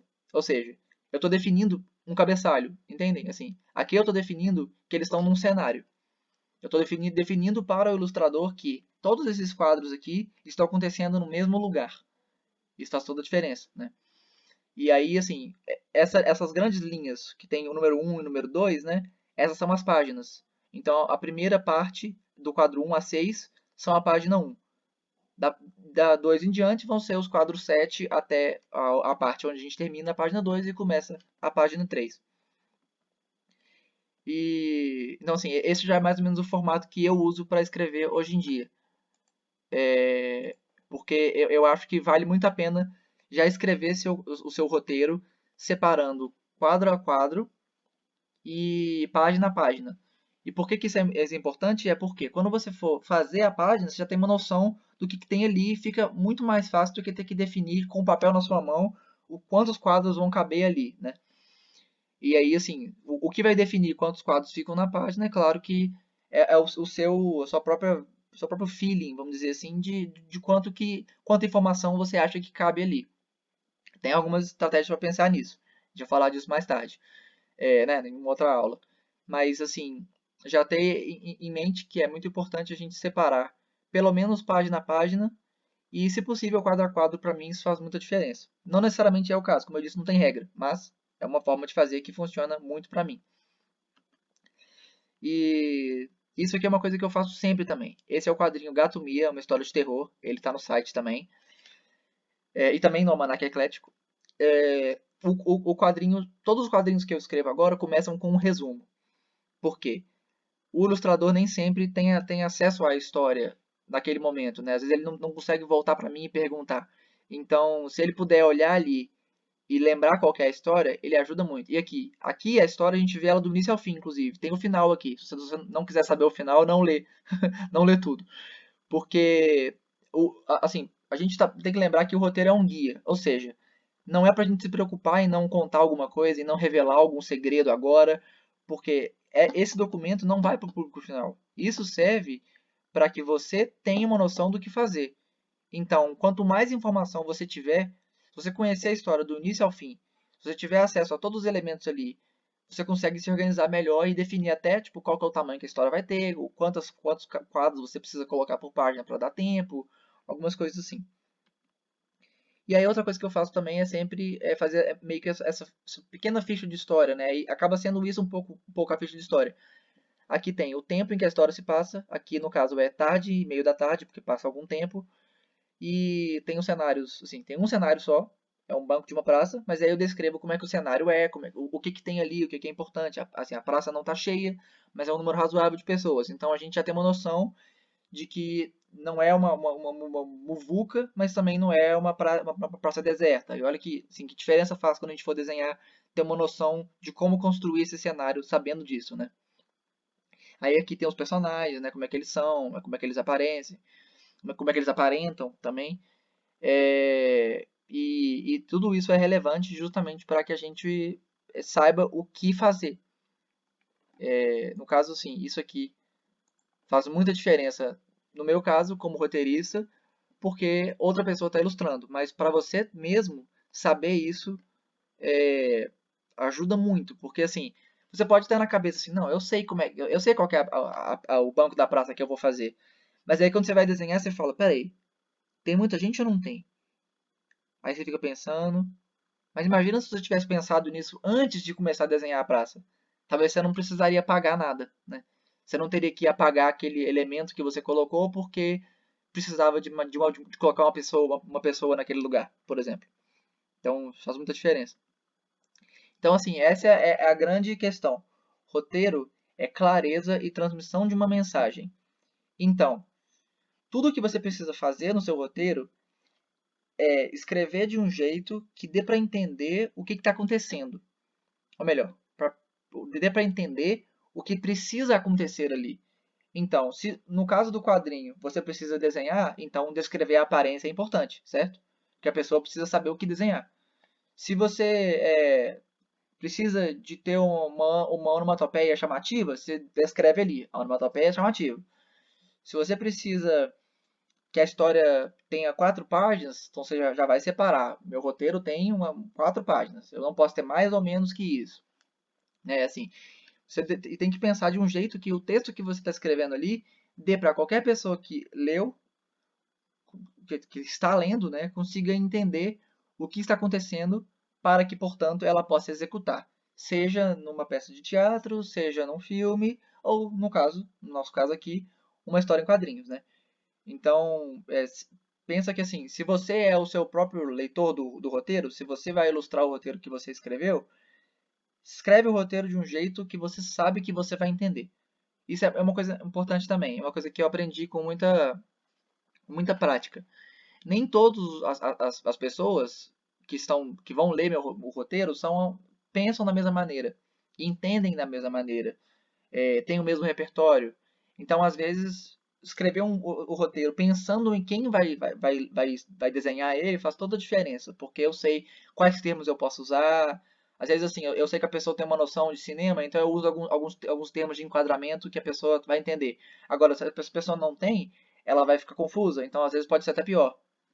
É, ou já aconteceu, por exemplo, em um dos roteiros do Terence Williams, o ilustrador disse que ele não gostava de um roteiro quadro a quadro. Ele disse que não era o jeito que funcionava para ele. É o jeito que funciona para mim. É o jeito que eu escrevo. Eu mostrei aqui como é que eu faço. Mas era o jeito que funcionava para ele. Então o que, que eu fiz? Eu escrevi um roteiro que não era quadro a quadro. Eu escrevi um roteiro que apenas contava de uma maneira mais poética, assim, como que aquele capítulo acontecia. Então, assim, é até meio engraçado olhar todos os roteiros juntos, porque todos eles têm o mesmo jeito de escrever, esse mesmo formato que eu uso, mas só esse é totalmente diferente. Porque a grande importância do roteiro é a clareza e a transmissão de uma mensagem. Então, se essa era a melhor maneira de transmitir a mensagem para esse ilustrador, foi assim que eu fiz. Se eu tentasse bater o pé e falar, não, o jeito que eu estou fazendo é o jeito que funciona melhor, ele não ia gostar, ele talvez não ia conseguir fazer um trabalho tão bom quanto ele fez. Então, você tem que lembrar sempre quando você está escrevendo um roteiro que o que importa ali não é ficar o texto mais bonito, não é fazer as melhores metáforas, sabe? Não é nada desse tipo. É escrever alguma coisa que fique fácil de entender o suficiente para que a pessoa que está pegando consiga fazer aquilo, né? Ela consiga entender como que ela vai executar aquele trabalho. Então, assim, se você não gosta nem do roteiro, nem do roteiro Master Scenes, esse formato aqui, né? Esse formato mais de cinema, e você também tipo olhou pro jeito como eu faço, falou, não, pra mim não tá muito bom, prefiro de um jeito diferente. Não, esse aqui também não tá funcionando. Não precisa fazer de nenhum desses jeitos, sabe? Esse é apenas o jeito que algumas pessoas no cinema fazem e o jeito como eu faço os meus. Mas o que realmente importa não é tipo seguir um padrão, não é fazer de um jeito formal, é fazer de um jeito que, no caso de você estar ilustrando a própria história, que você pegue isso depois e consiga só desenhar. Vou colocar assim, entre aspas, só desenhar, mas é exatamente isso. Que assim, é, é muito difícil desenhar, a gente sabe disso, né? Não é uma tarefa fácil. Então, tipo, não é como se, quando eu falo só desenhar, eu tô falando, tipo assim, é só a tarefa mais simples. Não, tipo, não é isso. Mas assim, a ideia é que a pessoa que está pegando o roteiro para ilustrar, pegue o roteiro para ilustrar. Apenas isso. Para que ela não tenha que decifrar cada mensagem ali. Para que ela não tenha que olhar para aquela linha e falar: peraí, isso aqui é grande ou pequeno? Isso aqui tipo, é de perto ou de longe? Nessa cena aqui, ele tá. Esse cara é. Como é que esse cara é? Ele é grande? Ele é forte? Ou ele é magro, pequeno? Entendeu? Assim, a ideia é que a pessoa que está pegando para ilustrar possa pegar ele só para ilustrar, para que ela não tenha que tirar nenhuma dúvida com você, para que ela não tenha que tipo, decidir alguma coisa em cima da hora ou nada desse tipo. É claro que isso pode acontecer, isso acontece, perfeitamente normal que alguma coisa acabe passando, né? Porque somos todos humanos, então é super normal que a gente acabe esquecendo de descrever alguma coisa, ou esqueça que algum elemento, alguma coisa para você é muito óbvia para a pessoa não é, então tipo, isso sempre pode acontecer. Mas o importante é pensar que quanto mais claro possível, melhor. Basicamente isso.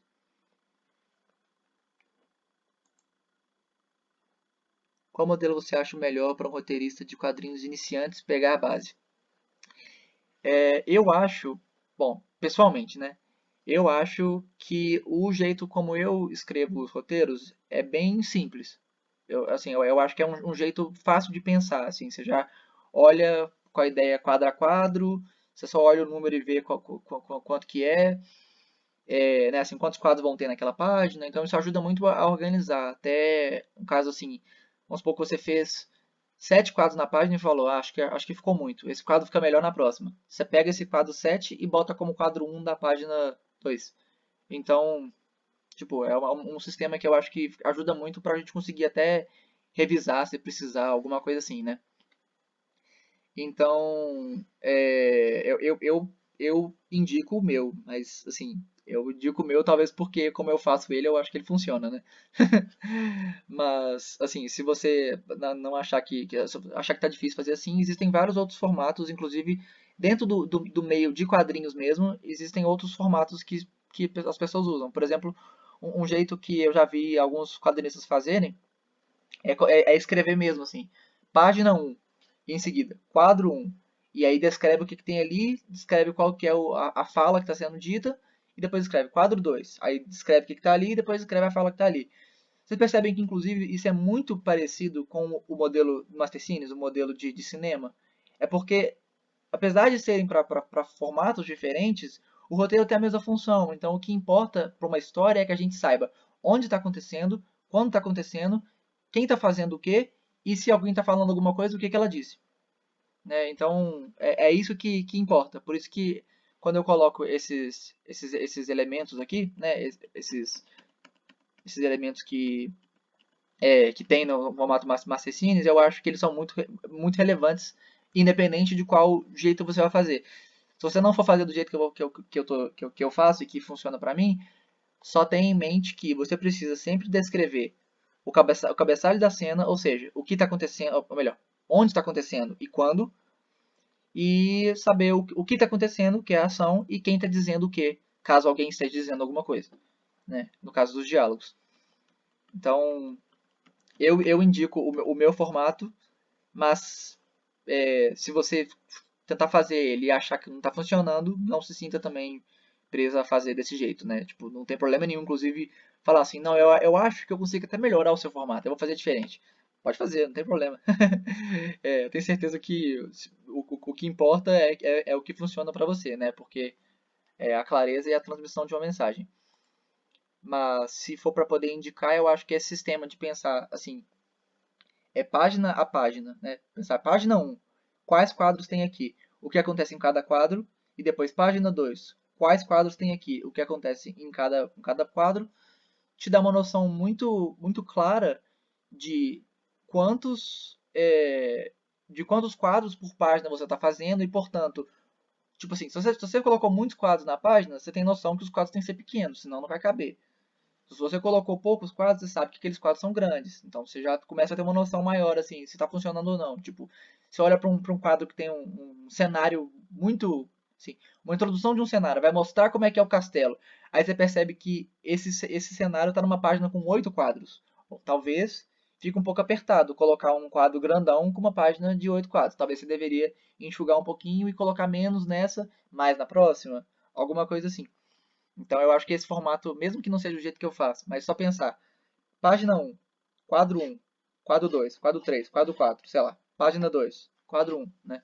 Esse formatinho ajuda muito a gente conseguir visualizar como é que, assim, o mais claro possível, como que vai ficar no final. Porque, como eu estou falando, roteiro é clareza e transmissão de uma mensagem. Então, quanto menos trabalho a gente tiver para pegar esse roteiro e transformar ele num quadrinho, melhor para a gente.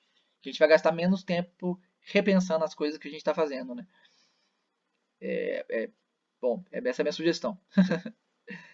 E aí, com isso, a gente fica com o quadro, né, que eu separei para a gente fazer no final de todo encontro, que é esse qual é a questão, né?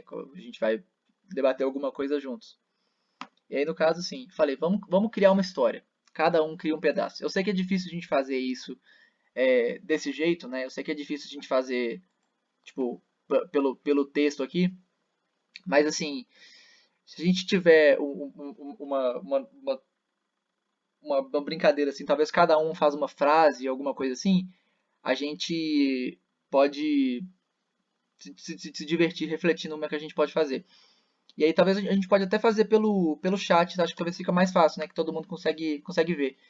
Então, eu acho que eu vou começar, porque a graça. Eu tenho que me divertir um pouquinho também, né? Deixa eu colocar aqui. Um segredo. Aí, pronto. Vamos fazer mais ou menos a mesma coisa que o exemplo que eu dei durante o encontro hoje. É,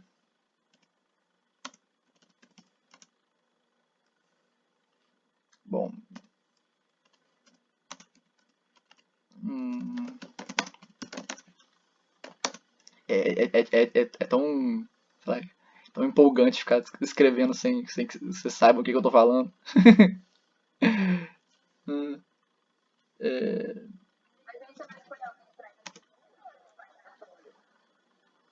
é, isso é uma boa pergunta. Eu acho que a gente pode ir brincando de uma maneira mais aleatória mesmo, assim. Quando você tem alguma ideia de como continuar, é, escreve embaixo.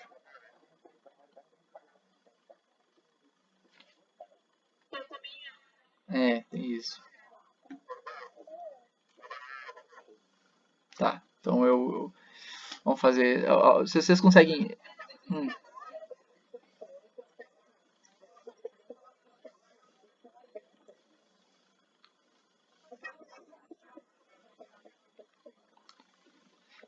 vocês conseguem ver. É isso que eu ia perguntar.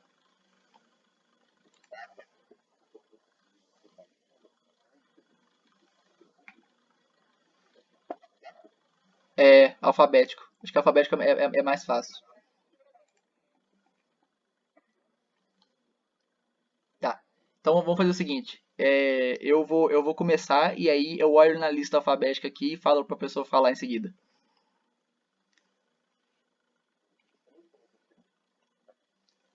O quê? Ah, não, não. Assim, a gente faz pelo chat mesmo, assim. Eu começo, aí eu falo quem que vai dizer agora e a pessoa fala e eu falo pra próxima e vai a próxima.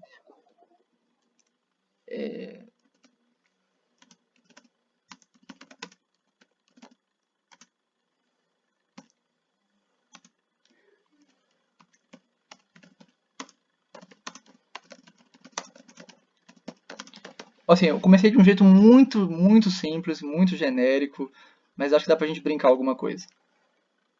Aí, a primeira pessoa é a Alice. Então é a sua vez. Mas assim, a ideia aqui é a gente brincar. Então você pode escrever realmente o que você quiser, assim. E a próxima pessoa tem que, tipo, trabalhar a partir daí, né? E assim, tipo, é meio que a ideia é que você meio que fale o que veio assim, que vier na cabeça na hora. Tipo, não é pra ficar pensando muito também não. Aí eu coloquei isso, né? O detetive entra na loja e pergunta para o dono se ele sabe onde a moça foi depois de comprar ali. Então, bom, ele está investigando algum caso, né? Mas o que é, a gente não sabe. E aí, quer dizer, nem eu. Ok, aí ela mandou um diálogo. Ele pergunta se ela reparou para onde ela foi. Ah, agora a Ana.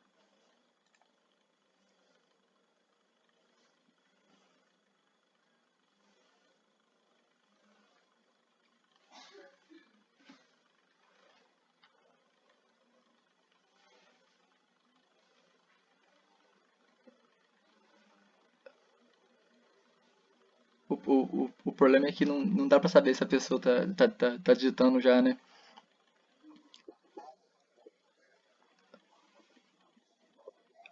É,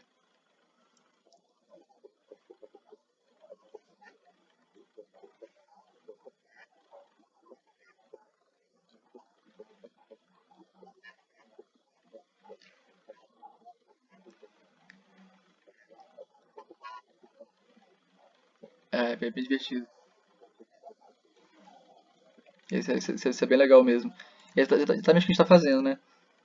Agora, Arthur, você. O dono responde que a viu indo para a loja de discos de vinil na esquina. Ó, então ela foi comprar vinil depois.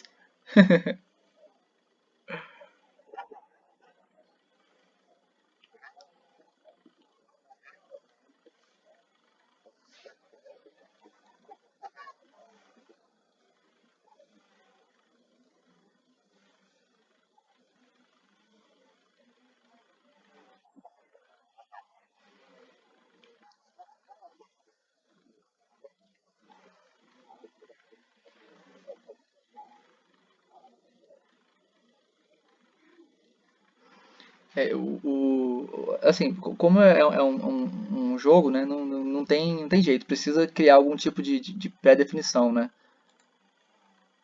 Agora, Gabs, é você. Ele sai da loja e atravessa a rua. Ok, ele tá indo pra loja.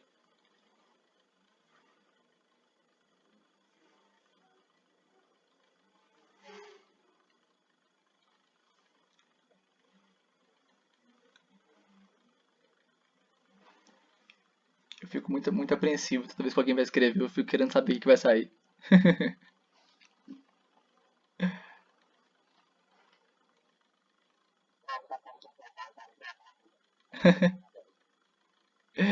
É, eu fico tipo, animado, assim, querendo saber qual vai ser o próximo passo.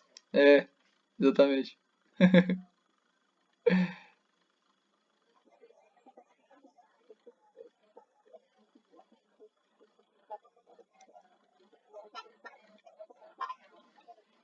É verdade. É.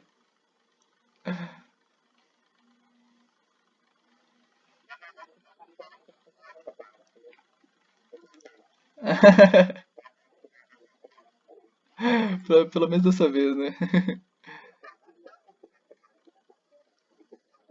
É verdade. Ô, Gustavo, é você agora.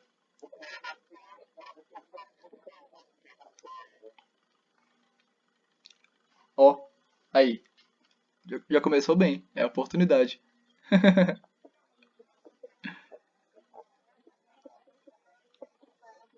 Nossa.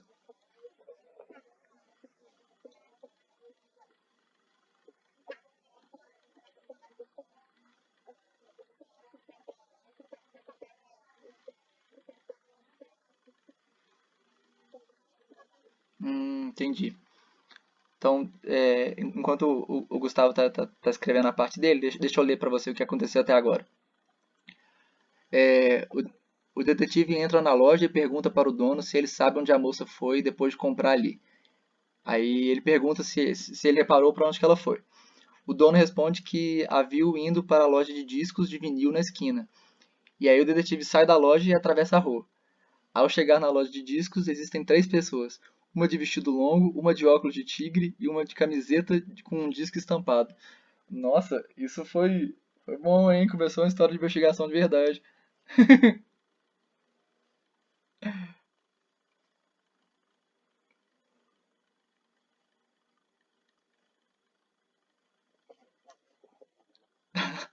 Joy Division de novo, detetive. É ela. Uau. Ele tem uma pista já do que fazer. Agora é você, Júnior.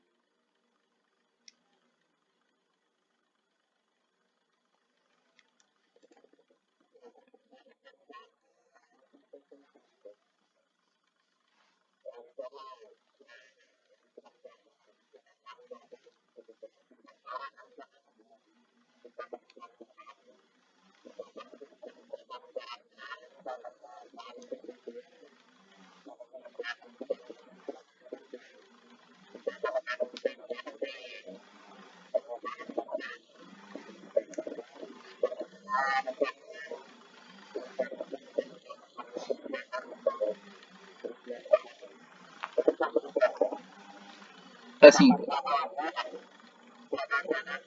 Uhum.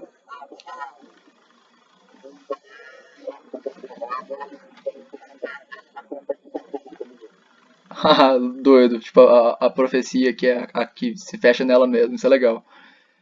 Assim, acho que Dá pra fazer isso. Às vezes dá pra fazer tranquilamente. Ah, agora o Júnior foi, então é sua vez, Maria. Disfarçadamente.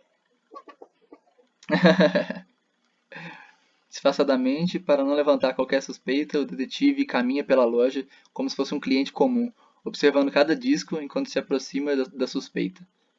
Ó, que isso, hein? Ele já, assim, já, o super detetive, né? Ele já, tipo, já chega fingindo que não tem nada, tá olhando.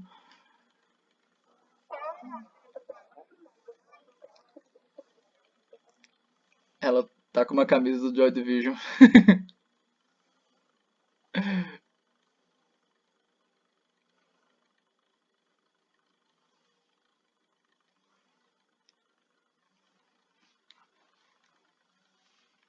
Eu, eu vou falar toda vez que eu vou esperar alguém escrever, eu fico, assim, fico tipo um duende do mal pensando, haha, o que que vai sair agora? Eu quero ver.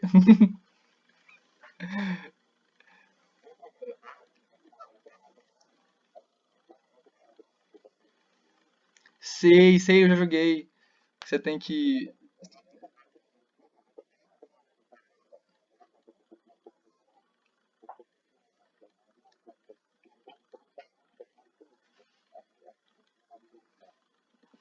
Se eu não me engano, a ideia desse jogo é que você é tipo um capataz do Lorde das Trevas e ele te mandou numa missão. Você tem que explicar pra ele por que que ela não funcionou, não é isso?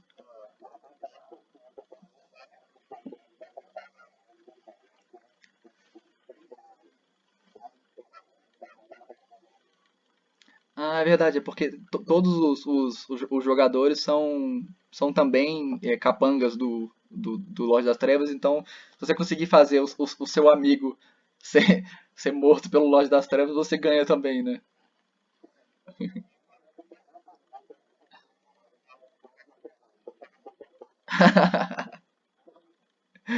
É, tem alguns jogos que tem esse sistema, isso é bem mal, né? Tipo,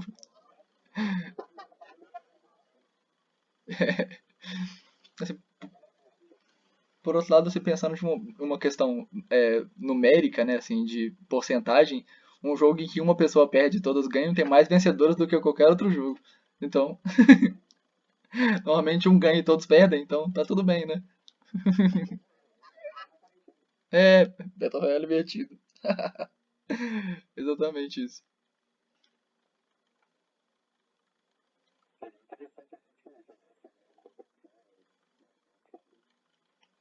Mas pode ser legal, hein?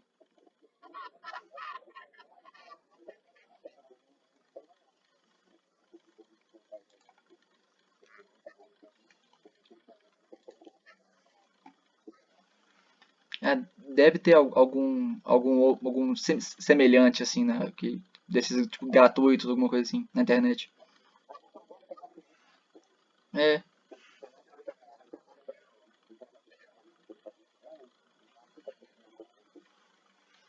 com certeza.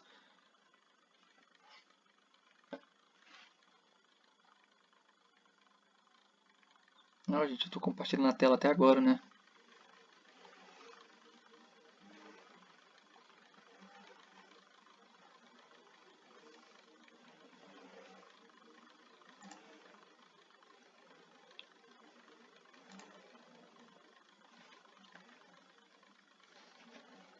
Maria, você tá pensando ainda?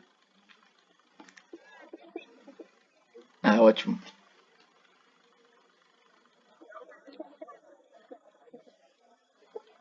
Depende da pessoa.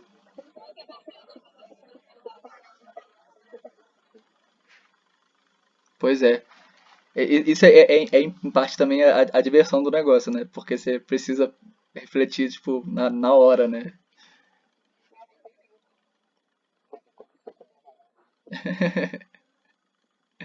Não, mas super funcionou, assim. Eu tô até muito surpreso que até agora ninguém explodiu a Terra ainda, porque geralmente esse tipo de brincadeira é isso que acontece.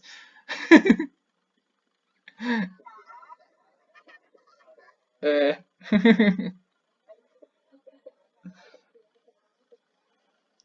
Ah, não, não, poxa vida. Destruída.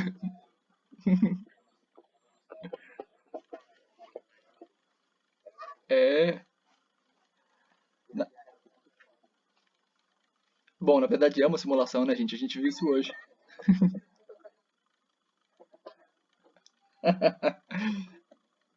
Não, mas assim, a gente até.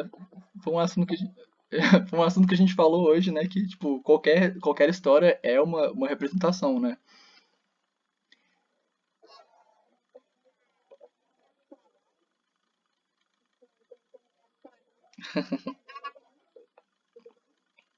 Tudo bem?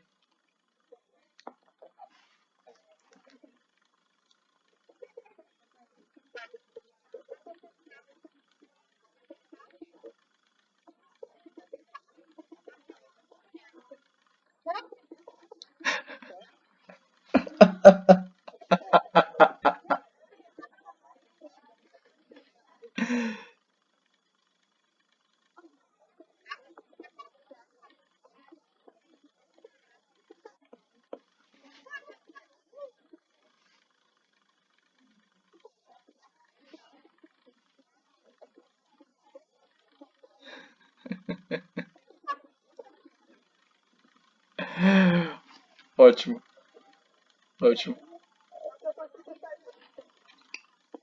Tá ótimo.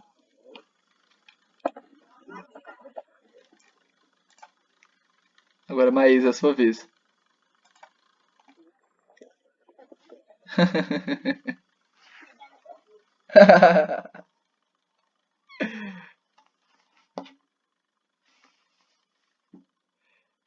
É, acho que depois de uma bomba dessas, né? Xuxa só para baixinhos, é até difícil de continuar.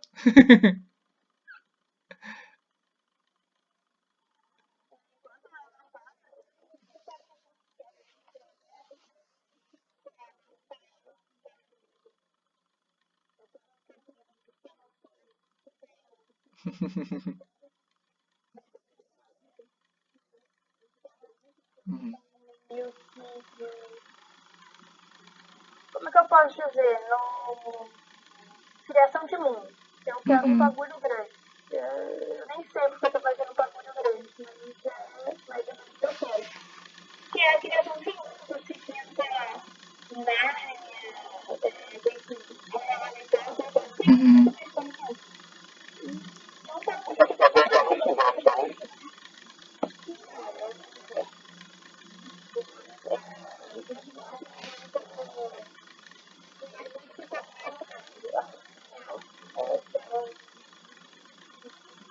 Entendi.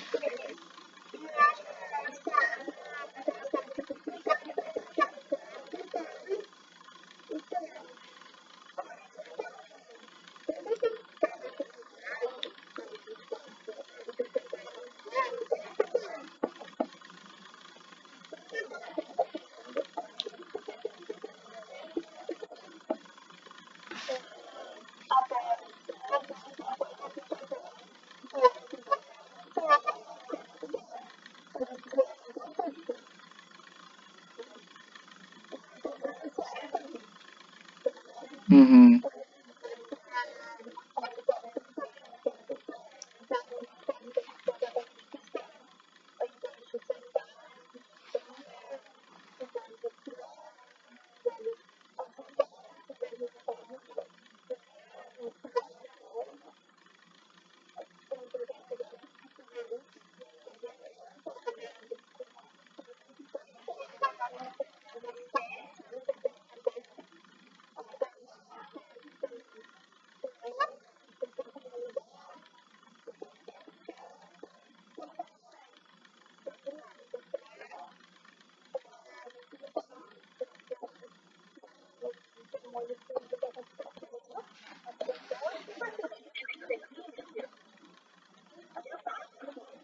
É, você é a próxima.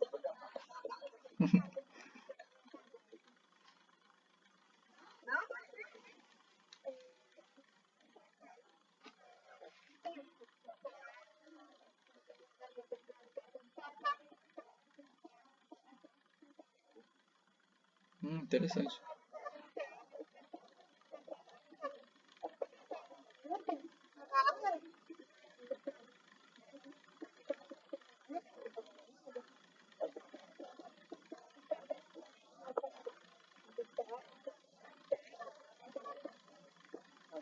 Uhum. Assim, dá pra ver que a ideia tá bem complexa, tem muita coisa já que você pensou, e isso é muito bom. É, mas de fato, assim, começar com um mundo muito grande é complicado, porque a gente se perde mesmo, né? É normal. E aí, inclusive, eu posso estar me antecipando, mas eu acho que já no nosso próximo encontro a gente vai falar sobre universos. Então, às vezes, isso até te ajuda a pensar nisso. Então, aí, quem sabe? Pode ser útil. É.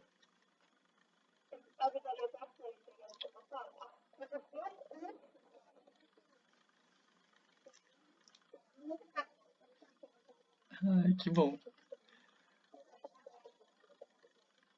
Uhum. Não, fico muito feliz que esteja ajudando, então. Acho que essa é a melhor coisa, saber que a pessoa está conseguindo aproveitar o que eu tô falando, né? Inclusive, deixa eu ver o que falou, porque acho que a coisa desandou aqui. Pera aí. Hum, então qual é o nome?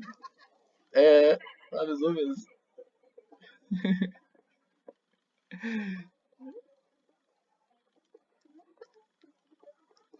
Tipo,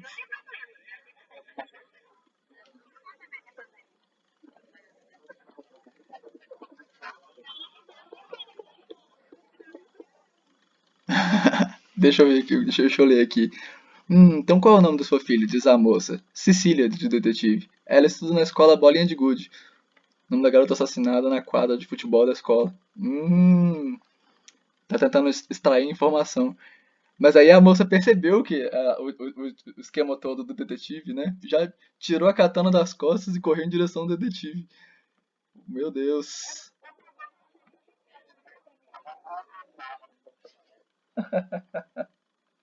Boa sorte, Wender.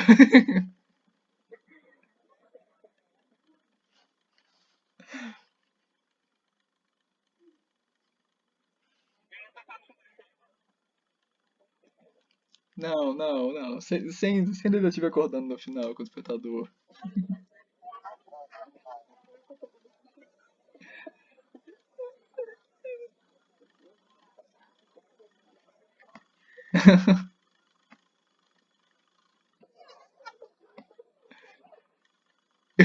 Caiu o meteoro também é um bom jeito de terminar uma coisa quando a gente não sabe o que fazer, né?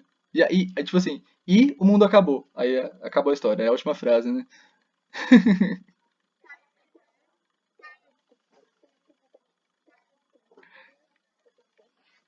É, exatamente.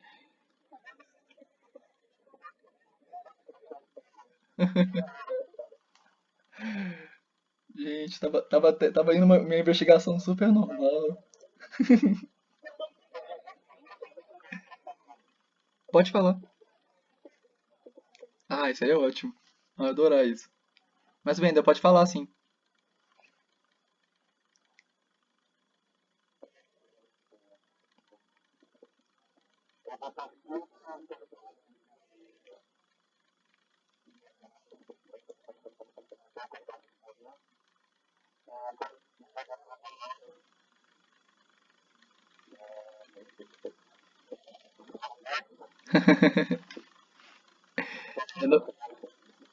É, é normal, é normal a gente ficar nervoso assim mesmo, mas pode falar à vontade.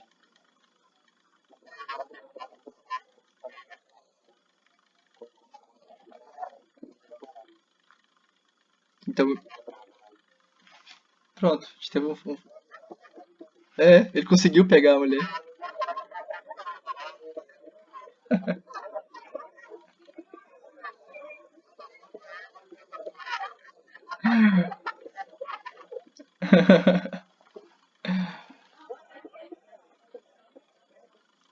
É, olha, ô Maria, tá dando um problema no seu microfone. Ah, gente, isso foi muito.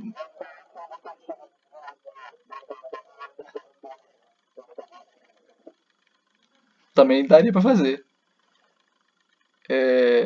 Mas, gente, assim, eu achei isso muito, muito divertido. Eu fiquei até muito surpreso que a coisa fez sentido.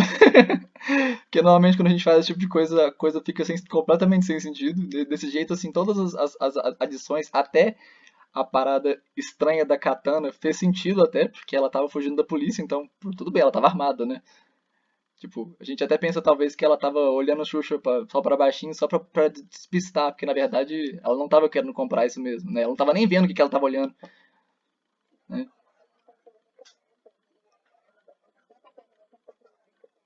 Olha aí, conseguiu fazer algum sentido no negócio, né? Mas, assim, o motivo de ter feito isso tudo, de ter sugerido essa brincadeira, é pra gente pensar que estrutura é muito importante. Então, assim, quando a gente pensa a coisa aos poucos, às vezes funciona. Tipo, funcionou agora. Mas às vezes vira um caos, né? Porque a gente não tem muita noção de onde que vai começar, onde que vai terminar.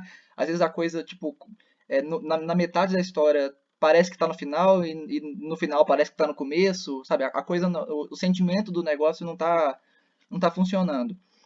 E, então, por isso que é muito importante a gente planejar, por isso que é muito importante ter essa ideia de estrutura, de pensar no início, meio e fim da história, de no caso do roteiro, a estrutura é importante do mesmo jeito, porque assim, a gente faz o roteiro antes, a gente planeja o roteiro antes de escrever, de fato produzir a história, justamente porque se a gente pegar o papel com a ideia na cabeça e começar a desenhar, cada quadro vai ficar uma coisa diferente e a gente vai começar a se perder no meio do caminho.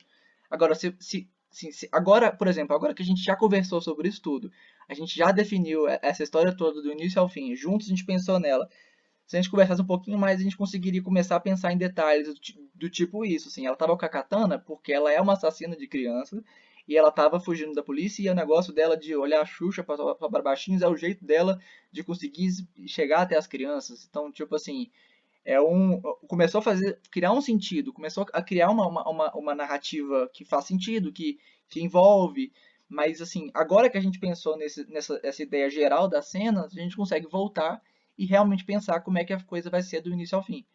Mas assim, a gente pode ver que mesmo que a gente tenha conseguido fechar de algum jeito a história, a gente meio que assim, foi e voltou, né? Agora sabendo disso, a gente conseguiria escrever essa mesma história muito melhor. Pode ter certeza disso.